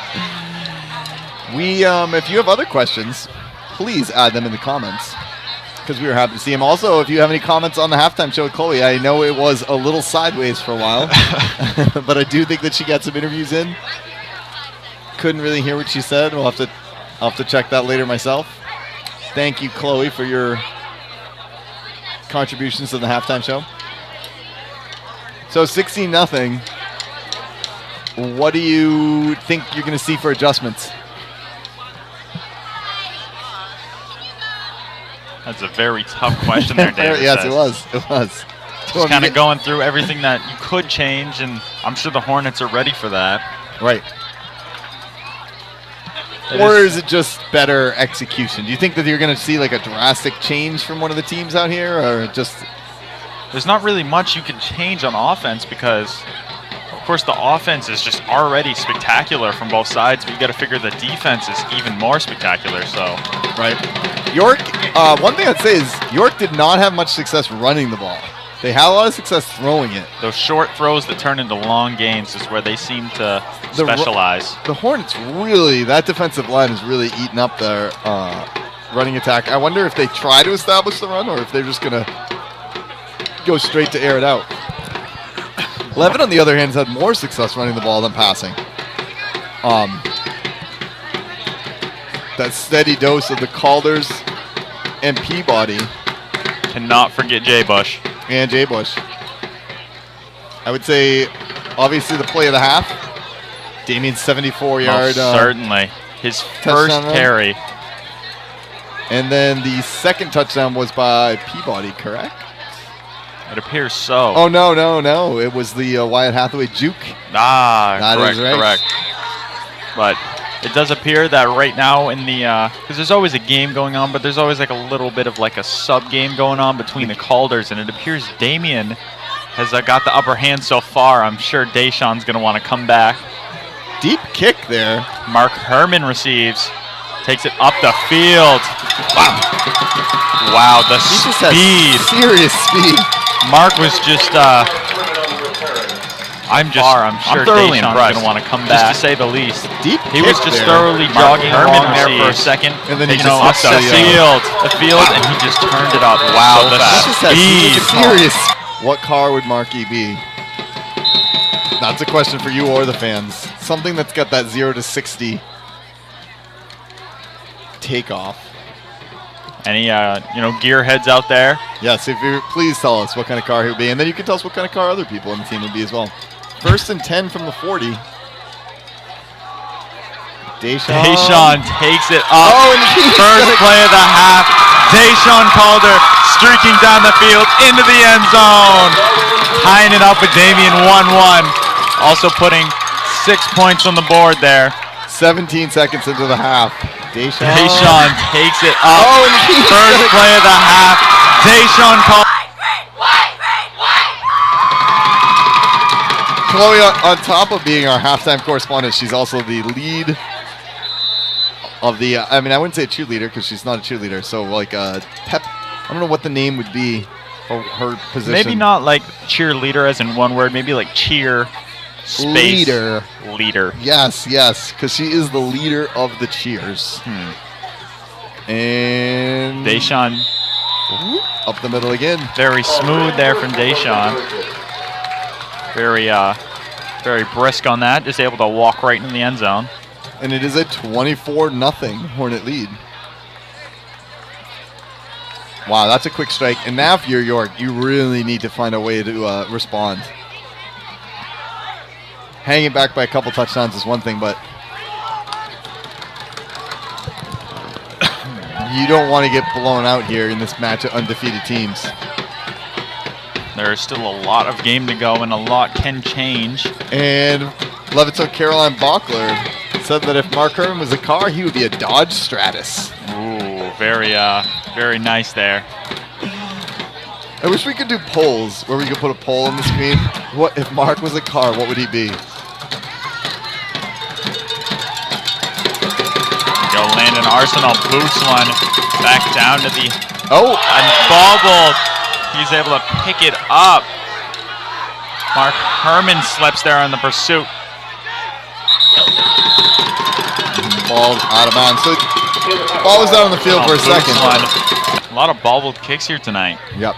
Also, it seems like it's slippery back in that end of the field. There's been a lot of people losing their footing. He's able to pick it up. Mark Herman slips there on the pursuit. Has recovered, and they're going to have a first down at about the 25. As far as getting the clock on the screen, that is something we would love to do. And we do not currently. Maybe someday. It is not currently within our technological capabilities.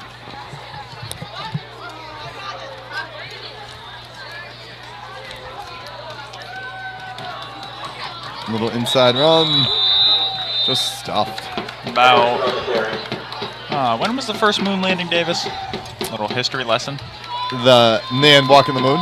Yes. 1969. So back in the 60s, they were able to send a man to the moon. And here in 2019, Buzz Media is struggling to put a little graphic on the screen. Right. I think our man on the moon was having the second camera. Although I guess nope. That's like one of those first missions when they first did like a satellite. Like there was a lot of test things up before they finally put a man on the moon. One day we will get that graphic. Got the ball in the air, fired. Nearly picked off there. Hit Deshawn Calder. Got a hand on it. Unable to grasp it, but way to break up the play there like for Deshawn. Like there was a lot of test things up before they finally put a man on the moon for the country. One day York's steady progress before they finally put a man on the moon. I don't know what the equivalent would be. I don't think the clock is the man on the moon. I think the clock is one step maybe your what is your little drawing screen thing so you can draw on the play? Telestrator. Yes, Telestrator. I don't know what the final dream scenario is. Here we have a 3rd and 9.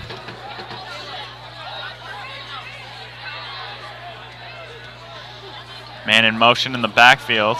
We have 4 slides. The ball's up. The long pass broken up there. Damian Calder.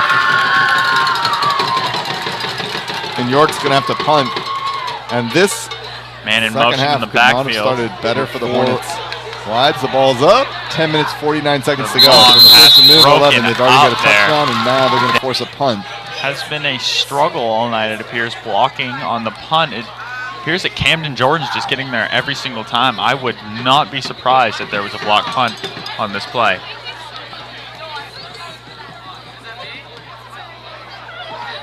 Cole Marin getting in there. Off, it's bouncing around just across the 50, about the 49. Where the Hornets will take over. And they're going to be looking to sweep the leg, as they say, the proverbial leg of the York Wildcats on this drive.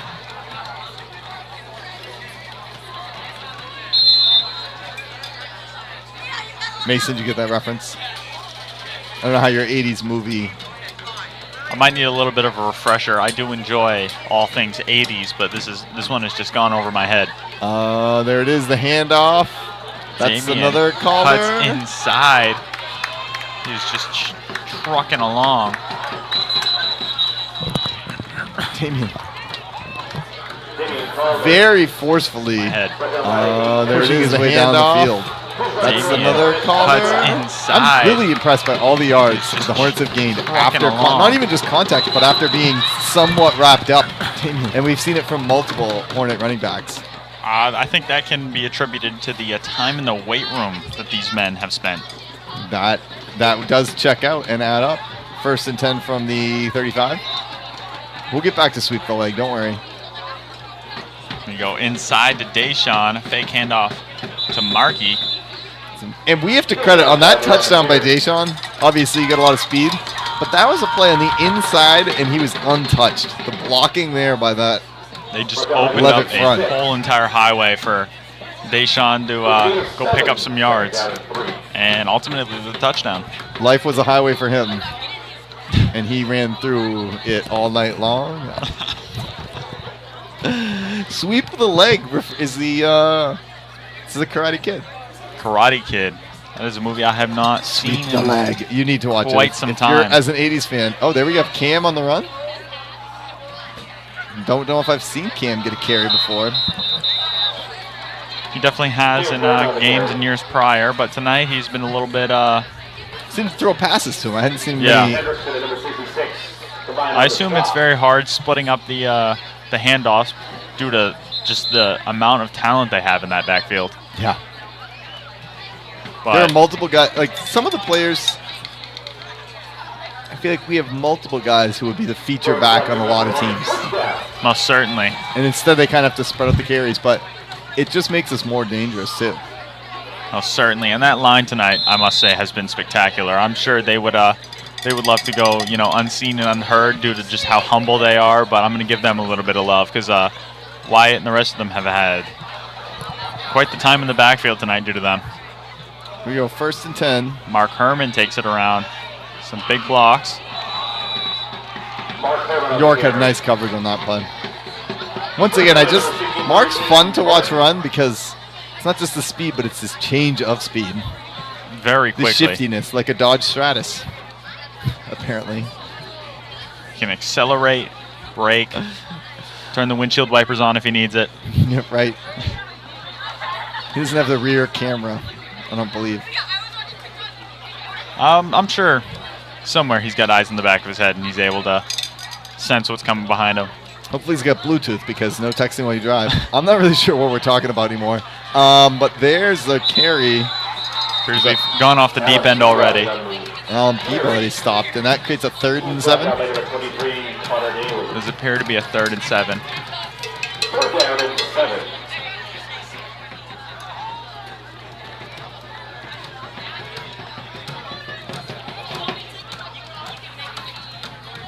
Third and 7 from the 21. 24-0, 8 minutes, 13 seconds to go. I really like the play clock this year. All the dual play clocks on opposite ends of the field. Maybe we'll zoom in on those later, give you guys a taste of the technology we got. Deshaun getting it inside, trucking along. Not enough. Not enough, but it's going to be close. So 4th and looks like less than a yard. We'll see if the chains are going to come out. Oh, I love when the chains come out. Doesn't look like they're calling the chain gang out. Those guys must love that too. That's kind of your moment. Being brought out into the action. Going to step out from the shadows over there on the sideline. I did find out from last week what the 4th guy does. And that is? He is not just there to keep them company. But we'll wait till after this crucial 4th and 1. Oh, Deshaun takes it inside for another Hornet touchdown. I believe that is Deshaun's 2nd of the night. Yes, and that makes it 30. He's not just there to keep them company. 2-1 in the battle of the Calders. Oh, Deshaun takes it inside for another Hornet touchdown. Calder battle here. Right. I'm not sure that the Calders, I appreciate the hype because I also like hyping things. I don't know that they take that competitive attitude with each other. I feel like they're just... Well, certainly, but it is better for the drama. Oh, yeah, for sure. Wyatt will take it. He will calmly set his feet, throw it inside of Keegan, but it is intercepted. Now, I don't know if that goes as an interception on his stats for the night, on those 2-point conversions. I don't know what they're non-returnable in high school. Right, so I don't really know how that goes with the conversion. But regardless, it was intercepted. However, it's going down in the books, and it will stay 30-0.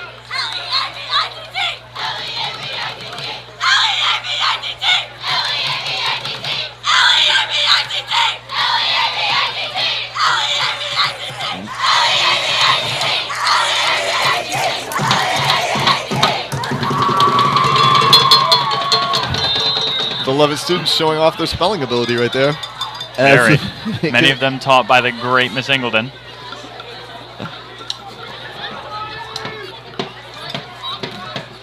Landon Arsenal will boot one deep in there. Back to the 20. Very consistent kicking from him tonight. Here we go. Mark Herman is able to take him down alongside Brent Grant.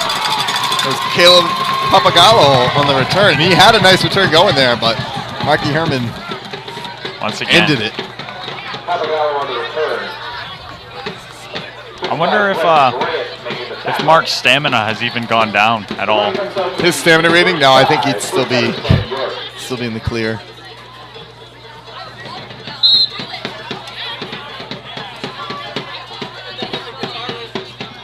$30-0 now. 7 minutes, 6 seconds to play. The Hornets have put up 14 points in the first 5 minutes to give some breathing room.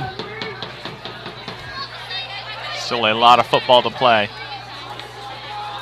Up the middle. Taken down by Riley Parmenter and another swarm of Hornets. All right, so the fourth guy. You have the guy that holds the down. You have the two guys that hold the chains. What the fourth guy does is, apparently there's a little disc that they attach to the chain that lines up with the yard lines on the side, and they use that to know where to put the chains when they bring the chains out onto the field. Ah. I actually know what I mean better than I'm explaining it. You would think as a teacher correctly explaining something, but I'm not sure if I'm getting the right terminology. But I believe what they do is they line up with the nearest, the 5 or 10 yard marker, like the 40 to 45. It's on there that they attach it, and from there they walk it out. How did you come across this information? After last week, when I said that the fourth guy is there to keep them company, I was corrected by other people. I think he's probably also there to keep him company, though. I would assume he definitely does help morale. There we go. Taken down by Deshaun Calder. Miss Bachler does give a vote for how competitive they are if you ask them who's faster. And I guess I agree. I don't think they're competitive in a negative way with each other. Do they want to win? Absolutely. And you see it on the football field and the track, but they certainly, it is all love there. But it's a lot of love back and forth. That's where I was going with that. But it's definitely a friendly little rivalry. Oh, of course. In a track, Garrett's also right there in the mix. All three of them. Oh, that was a nice catch. Piercy's gonna go all the way, stiff arm, and he's got. A flag has been thrown. It looked like the touchdown there by Noah Karamalis, but catch. The flag's in the end zone. Gonna go all the way, stiff arm. And he's got. I'm unsure what the flag is at the time. If it's a hold, I believe they're going to take it from the spot of the foul, which means it will still be. My executive producer is informing me it is a block in the back, possibly. Refs are talking it over. The chain gang has not moved. Staying put. Oh, York is celebrating.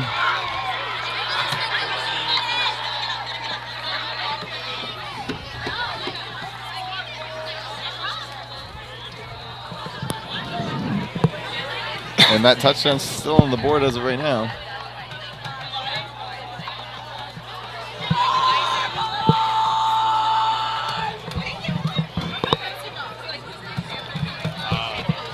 Unclear what the call was. Illegal block in the back was the call. A block in the back. Touchdown out. Some confusion here. Yeah, the touchdown did count him.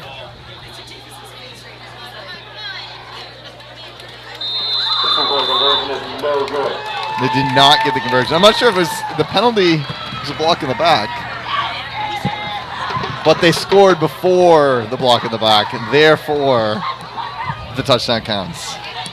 Thank you. Masterful explaining here from Mr. Davis. Well, actually, Mrs. Shelley, to me, to you, the viewer at home, I just looked at her perplexed until she told me what the correct answer for that was. Actually, a correct prediction here from our executive producer, Daniel Shaffelli. So appears he inherited some of those spotting skills that his father. Right, it's in the Shaffelli blood.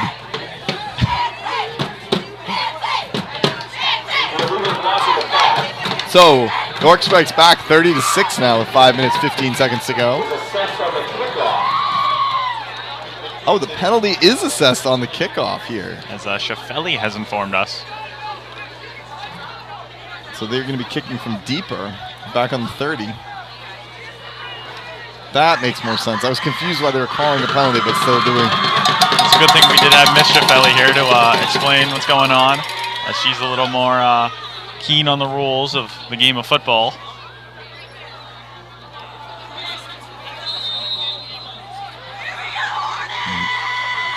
There you go. They will kick off for the second time tonight.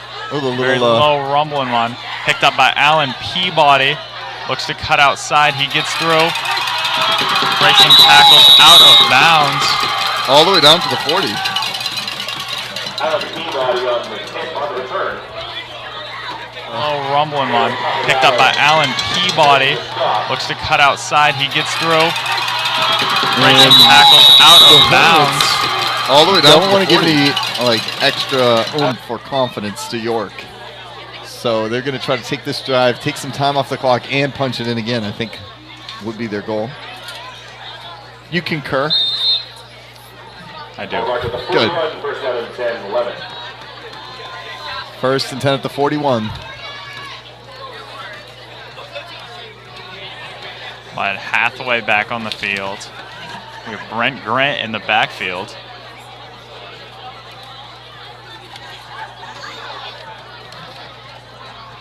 Quick snap, hand off to Deshaun Calder. Picks up maybe 2 or 3 yards on that, if that. Although it looks like he got 4 somehow. 4. I would not have disagreed with you if I hadn't been watching the ball marker that seemingly moved it up. It looked like he didn't get much, but was able to extend the arms there, pick up some extra yards. Very smart move there. It appears the run game has been the choice for the Hornets tonight. And it's hard to not make that choice based on how effective it's been. Flag on the play. Flag on the play. It appears it's on the Hornets. Motion, I would maybe? predict that it's something to do with the formation. The choice for the Hornets tonight. Oh, I was incorrect. It's a false start on the Hornets. Motion against the Hornets. 5-yard penalty. Still second down. We do have. Oh, hold on a second. Deshaun stops in the backfield. Track coach Jamie Gentura has weighed in and says that he can tell us the faster call. That Deshaun is faster running alone. Damian may be faster with a ball. And he also would like more chain gang, and he's also happy with the replay. Lots of comments from Gentura. Glad to have you on here, Gentura. We missed you at the half, but it was a spectacular half. And meanwhile, my laptop's about to die, so I'm not going to know what your comments are pretty soon. And where is Gentura located currently? I would say he's located at his house. His house. Would be my guess. After a busy week of teaching and then a day at the cross-country meet. He's watching from home. 3rd down and 13. See you with 3.5 minutes to go.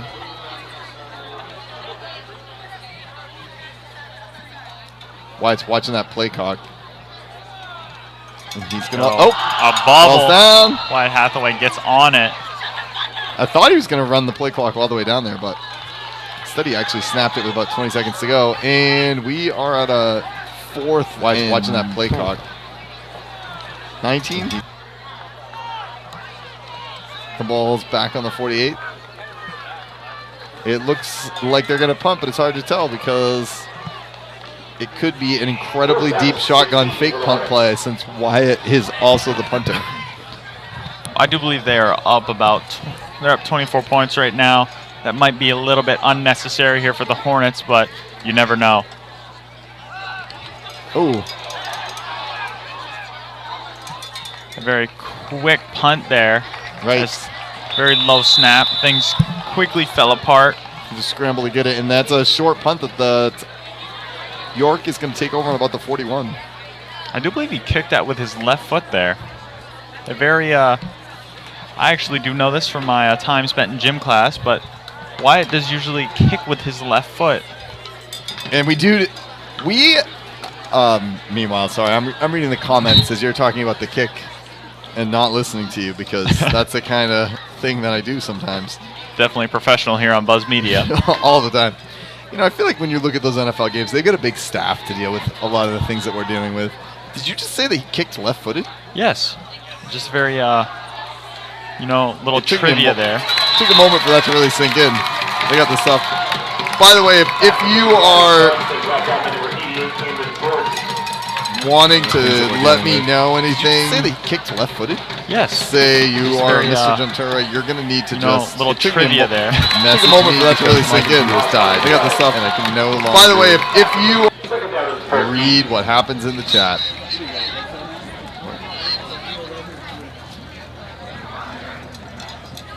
But there are a lot of fans of the replay. Balls thrown down the sideline. Nice. Caught by number 16. Taken out of bounds by Damian Calder. Hayden Hendrickson's also had a good game. Hayden Henderson. A lot of people are liking those. A lot of people are liking those instant replays. Thrown down the sideline. Caught by number 16. Done a poor job saying it and then taken out of bounds by Damian Calder. But the point is, if I could have an instant replay, I would say once again, the people like the instant replay, and they like the work that you're doing, Daniel Schvelli. Another quick little short pass taken down by the defensive end, Cole Morin. That was good. That Riley Lynn's got a lot of speed too, but you can't use the speed when Cole Morin has you within his grasp. Cole Morin, just such a large man, very tall, very muscular. There is, I don't think you're going to escape those big hands of Cole Morin. 2nd and 15, 30-6, a minute and 11 to go. Cole Morin once again taking Hayden Hendrickson down. He made a nice gain there, though. Hendrickson got about 8 or 9, 10, close to 10. The last minute of the third quarter. As we look at about a 3rd and 6. Gain of 9, 3rd down and 6.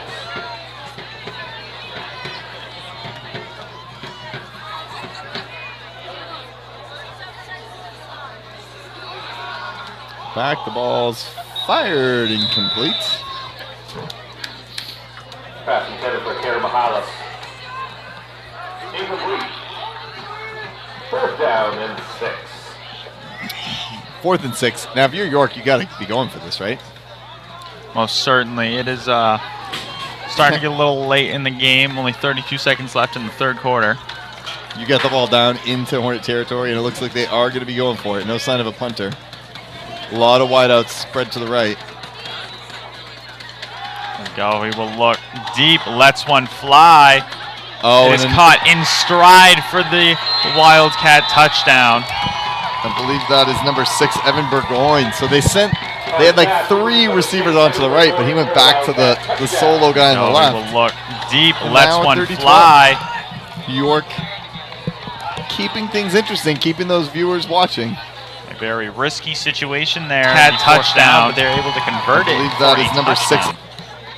Things still look good for Leavitt, but you don't want to be looking at Netflix yet, folks. You want to save your favorite Hulu shows for later. You are going to want to keep watching. Hulu? What am I saying? Hulu? I thought you said Hulu. We'll float one up towards the end zone. It is broken up by Deshaun Calder getting up there. So it's 30-12. But here's Deshaun's a little slow to get up. He is yet to get up. Oh. Deshaun is in pain. From what I'd say, it appears he came down on his ankle. Yeah. Hopefully he's fine. He's going to get the expert training out there to look at him. It appears he's up again. Up and coming off. So 24 seconds to go.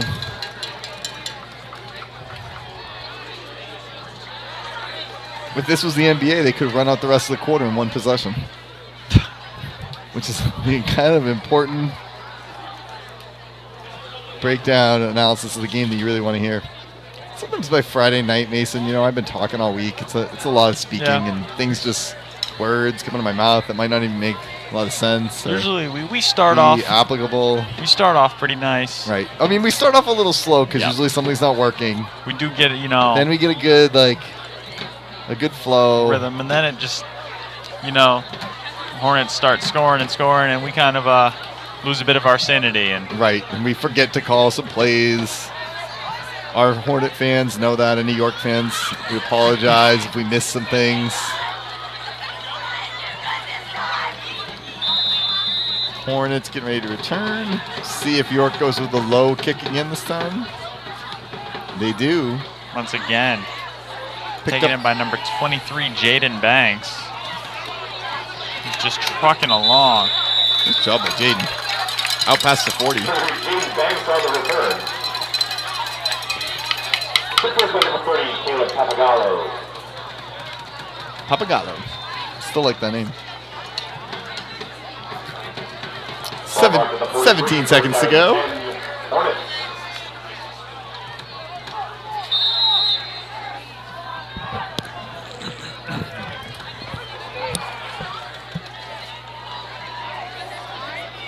If you're just tuning in, you're curious why we have a different quarterback. The answer is we don't.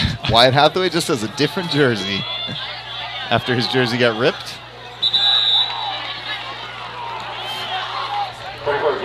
Now, what do you think the jersey repair system's like? Like, is Wyatt going to have his jersey back by next week? Who's working on that? That is a very interesting question. The third quarter expires. Yes, we are worrying about the fate of Wyatt's jersey now. Is it fixable? Is it being fixed right now, do you think? Like, have we already sent it off somewhere? The expert tailors are... They're working on it? It's not like, obviously the NFL, they just gave him a new jersey. We're not going to do that. So somebody's back there fixing that jersey. Maybe Leavitt's own Ryan LaRoche has an answer for us. Mason, I'm going to see if I can find that out while you're right here. Mr. LaRoche, we have a question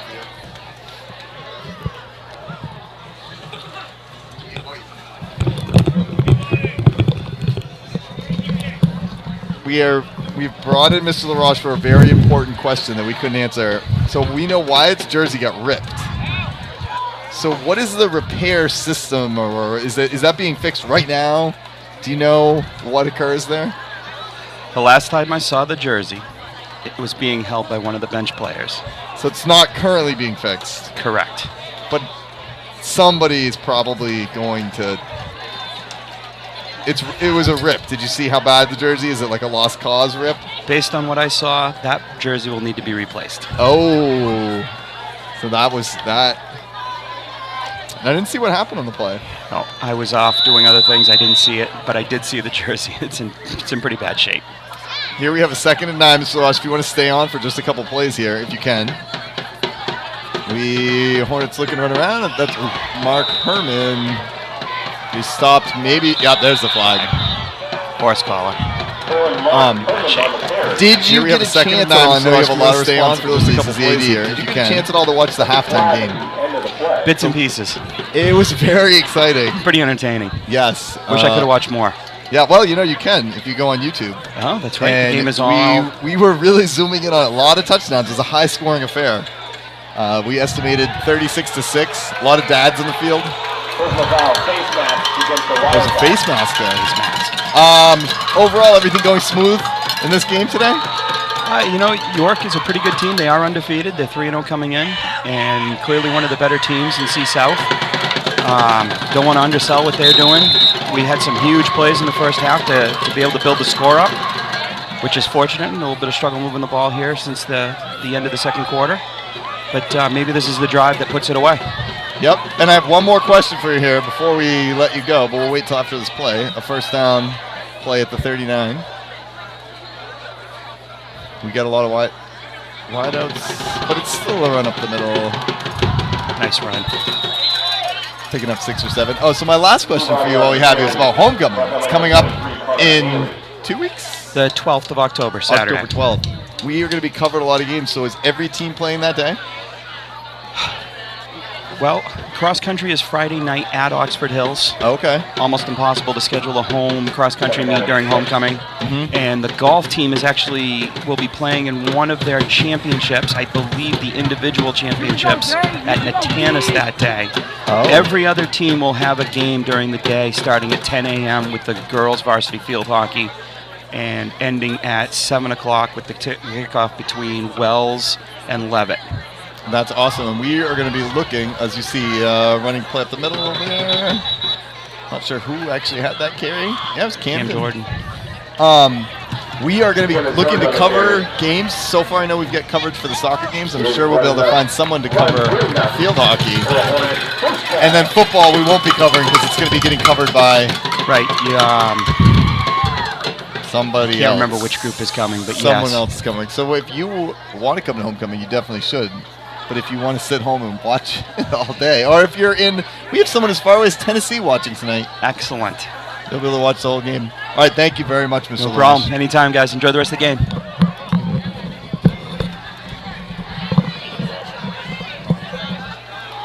And here we go, the play inside.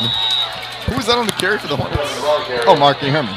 So you're going to have to catch me up to speed here. What is the state of Wyatt's jersey? Mr. LaRoche does not have anything confirmed, but he said based on the damage he saw, that may not be a recoverable jersey. It's in critical condition. It is in critical condition. We don't know if the jersey is going to be back or if it will need to be replaced. He did not have it confirmed just on what he saw of it on the sideline. Here we have a 2nd and 3.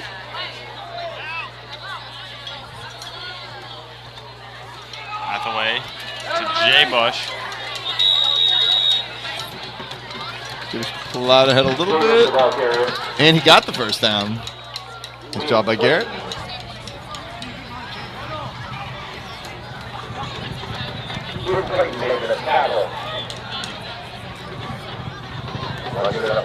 First down.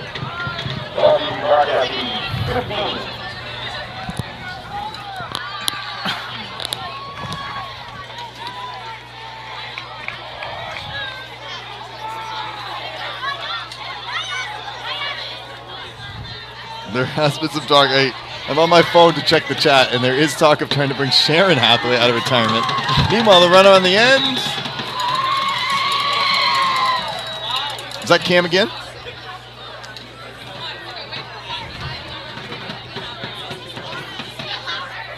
Camden Jordan on the carry. Camden picking up about 6. He's had a few carries. He is a big boy coming out of the backfield to tackle. That is very true. Once he gets a full head of steam and he's just coming at you with that 6'2" frame, it's just. 7, 2nd down and 3. Here we go. The Hornets down about the 8-yard line. It looks like under 9 minutes to go. Alan Peabody is taken down by a pack of Wildcats there. Alan Peabody on the handoff.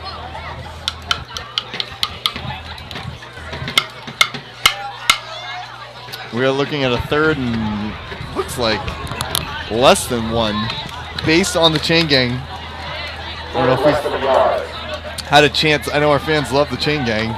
Yeah, the fan favorites here, the chain gang. At some point in the next 8 minutes and 23 seconds, we will be zooming in on the chain gang.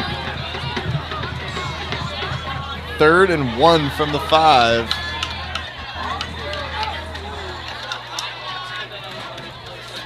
Damien into motion, then we'll hand it to Alan Peabody. And Peabody's in. Into the end zone, relatively untouched there. And another 6 points for the Hornets.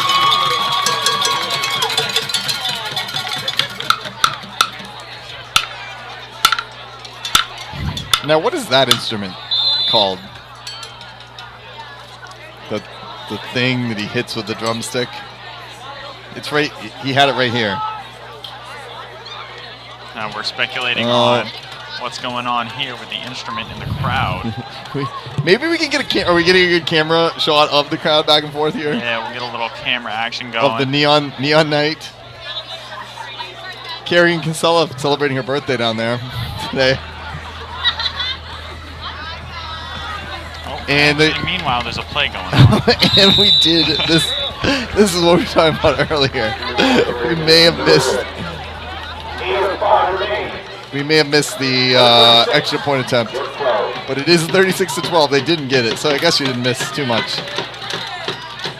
Oh, we did get it, just not with this camera. That's what we have 2 cameras for. All right, let's get the crowd again. The crowd less excited now, a little out of it. Maybe they need to know if we could get the crowd fired up. That might be Chloe's job. Chloe. Can you get the crowd fired up? I don't know. You want a good crowd shot. That's what we think.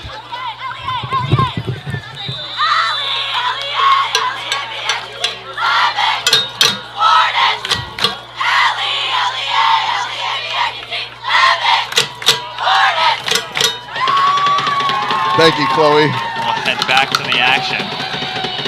It's perfectly timed for the kick. Hendrickson takes it in stride. Nice play, and he made some extra yards after contact there as well. The ball out past the 40.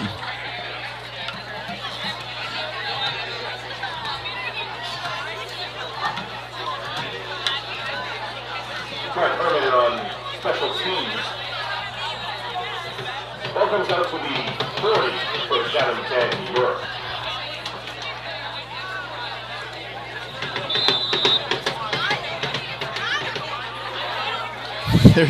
There is talk in the chat about getting a drone. A drone.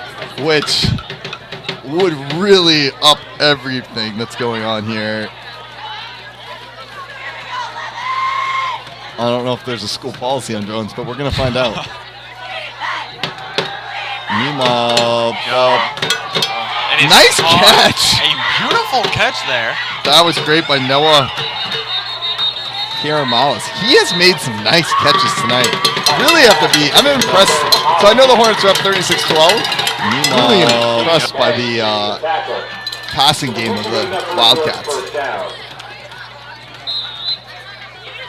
The problem I think they've had is they have just not been able to get a running game established against this Leavitt defensive line.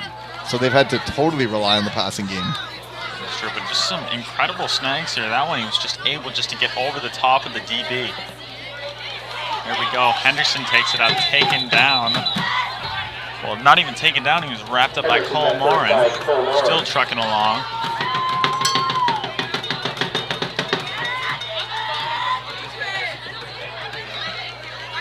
Second down and 8.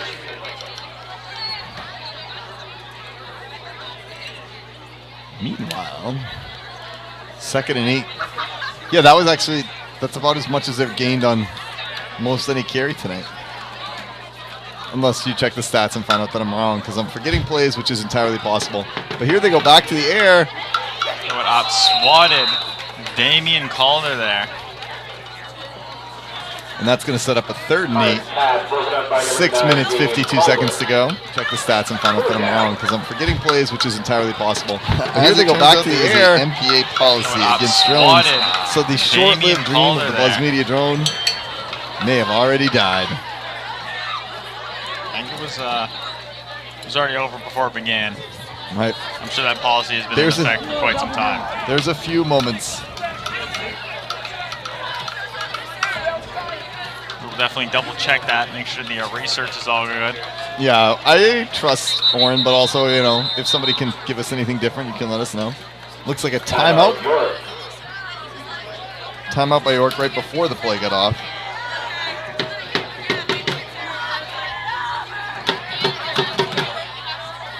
I can see why they would want a policy against drones because there could be potential.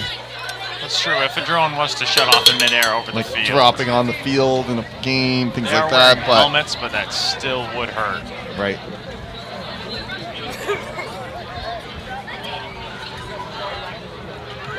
We also have talked about getting a camera up. Can you get, while during this timeout, can you zoom on the camera that's in the down here? So if we have a student who wants to be up there, you see my hand? Up there. I don't know if it's in the right space. You could be up there where the coaches film the game from. And that would really add to our Buzz Media production. What?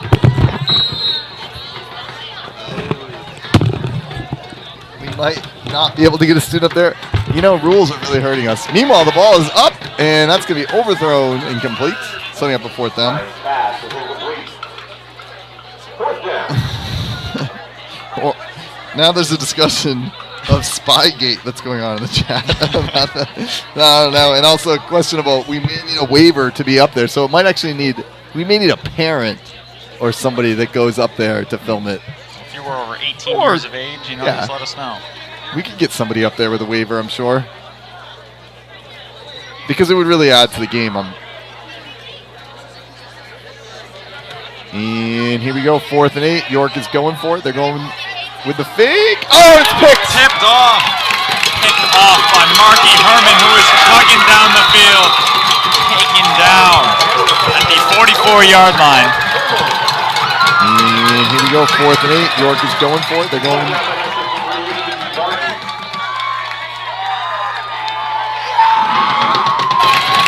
Off by Marky Herman, who is tugging down the field. Taken down. And the Wi-Fi won't reach the tower. Just so many problems. Every time we come up with a new idea, we would need a Wi-Fi extender of some kind that, I don't know. Definitely can't run a cable out there. If you have any ideas, let us know in the comments. Right, maybe a hang glider of some kind. Would hang gliders fall under the drone rule? I don't know. A jetpack? A jetpack, Pick up of about 4 there. 5? As the yard marker guy kept creeping forward.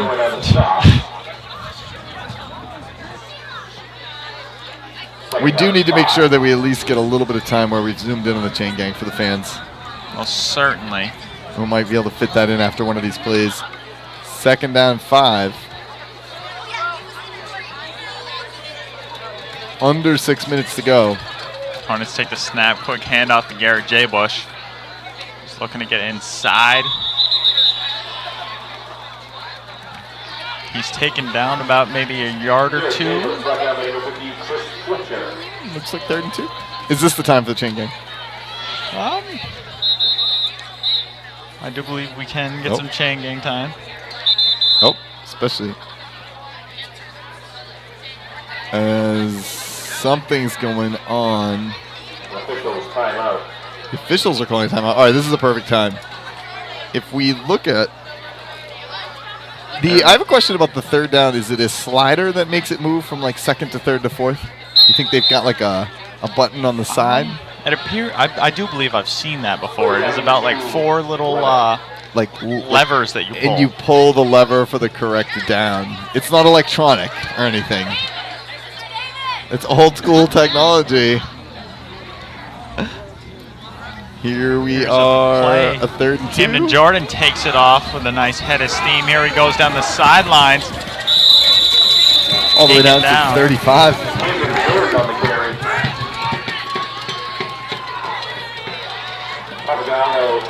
Do you think the guy that's holding the down marker, like I feel like if it was me, I'd be there, I'd be like, I know it's 2nd down, and I'd be watching the play, and then I'd be like, wait a minute, did I hit the wrong button? And I'd have second thoughts about that. Because but you know, he seems pretty confident. I bet he does that job a lot. It's not his first rodeo. Great view of the game.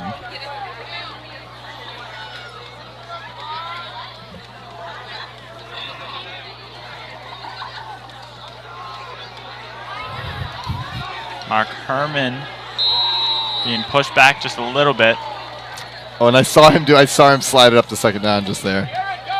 It was a big moment there. I wasn't really watching the play because I was watching to see him change to 2nd down. There is discussion of raising $5 to $10 million to build a sky cam in the chats. That would really, really improve the quality of our broadcast. We'll have to see if that's in the budget.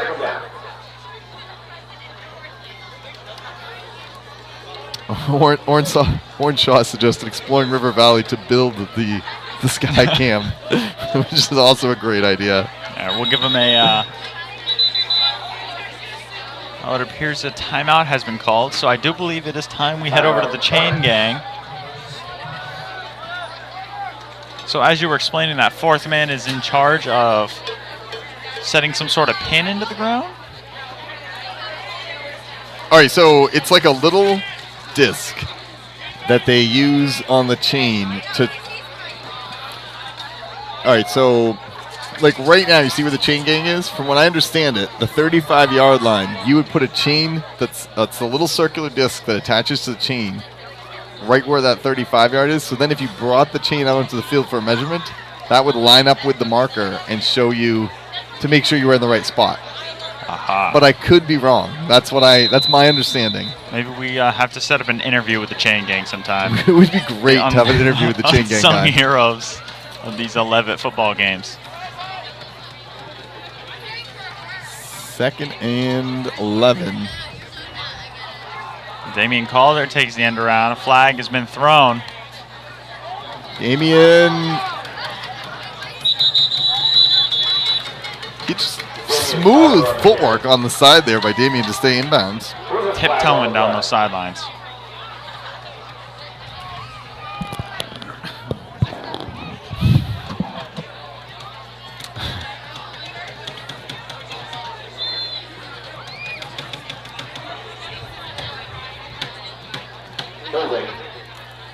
Against the Hornets. I've been holding call against the Hornets. At the side, it seems like from the comments that people are saying that I am correct about the disc is to correct the mark on the yardage line. So he is working a little a dual role there, you know. Right.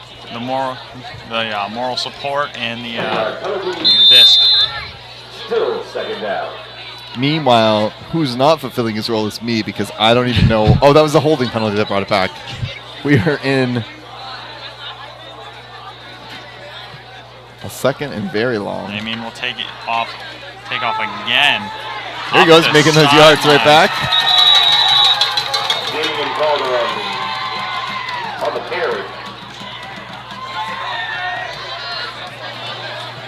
A 2nd and very long. I mean, we'll take it off. 3 minutes, 23 again. seconds to go, and the clock. There he goes, making those yards right back. At this point. Damian Calder So much learning going on in the chat. As far as the scissor lift being a violation of rules for filming, I have no idea, but I'm assuming since both teams do it and they do it it's there every week, maybe it is available to both teams. But I'm assuming somehow that's fine. I don't really have an answer.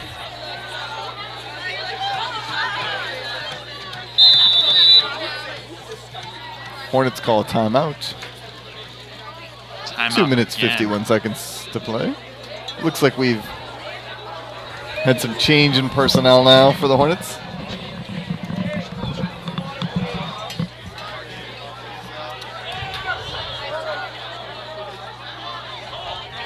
I've received orders to zoom in on the chain gang. Yeah, we can't. Oh, there's the chain gang. Oh, and they are labeled as the chain gang. And you will show some love. one of the more intimidating gangs. People on the left side. You think there's a rivalry between the left side and the right side? It's like West Side, East Side, like rap rivalry, old school between the chain gangs. Yeah. I mean, they are gangs, so I don't know if they have initiation rituals to join the chain gang. It does appear that the down holder, he just kind of flip-flop back and forth. Meanwhile, here we go, 3rd and 13. Mark Harmon will take it. It appears he was just about to gain a few yards, breaking even with the original. Back to car talk, which, this is a great time for car talk. And Tommy would be a truck. But my question would be, Oren, what kind of truck would Tommy be? I feel like we must have some truck people that could decide. Yeah. Truck is a very,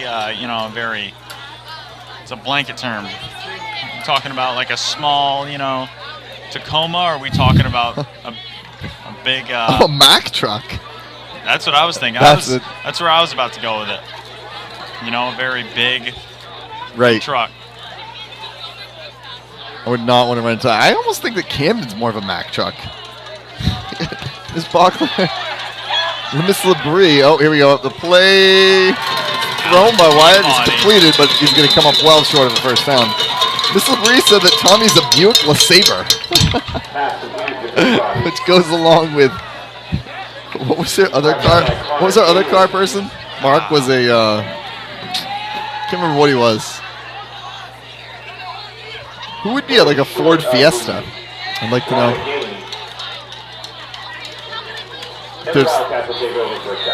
I'm not sure I agree that Tommy's a Buick LeSabre. I think he's more. I don't think he's a Mack truck or a Buick LeSabre. I think Camden's a Mack truck.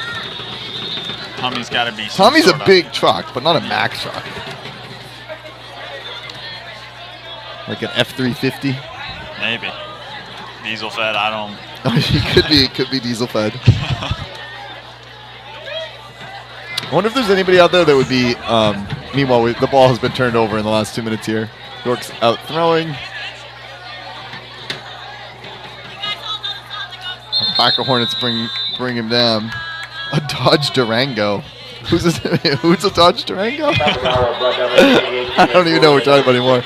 I want to know if anyone's one of those old wooden sides wagons, like an old Woody wagon. If we have anyone on the team that really fits that. You talking about the like the horse and buggy? Or? No. We're not going back that old. Not that far. I am talking back all the way back into like the 90s. They used to have. They would have like the wood paneling on the side. What is that vacation movie they have one? One of the National Lampoon's movies? Yes. Yes. Meanwhile, here we go with the second down play. Run up the middle. Gain of about 5 or 6. Chris Gray would be the wood panel station wagon. Wyatt would be a Ford Fiesta. I wonder if do we have anybody that would be some more environmentally friendly, like a Prius? do we have a Toyota Prius on the field? We have 34 seconds to go, so you're not going to have to listen to this much longer. But really, you could have shut it off at any time, so I guess you didn't need to listen. We have a 3rd and 2, 24 seconds to go.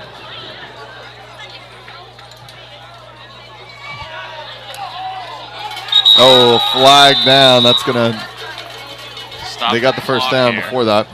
Chevy Chevelle. I like that you guys are just listing cars without even saying who they are.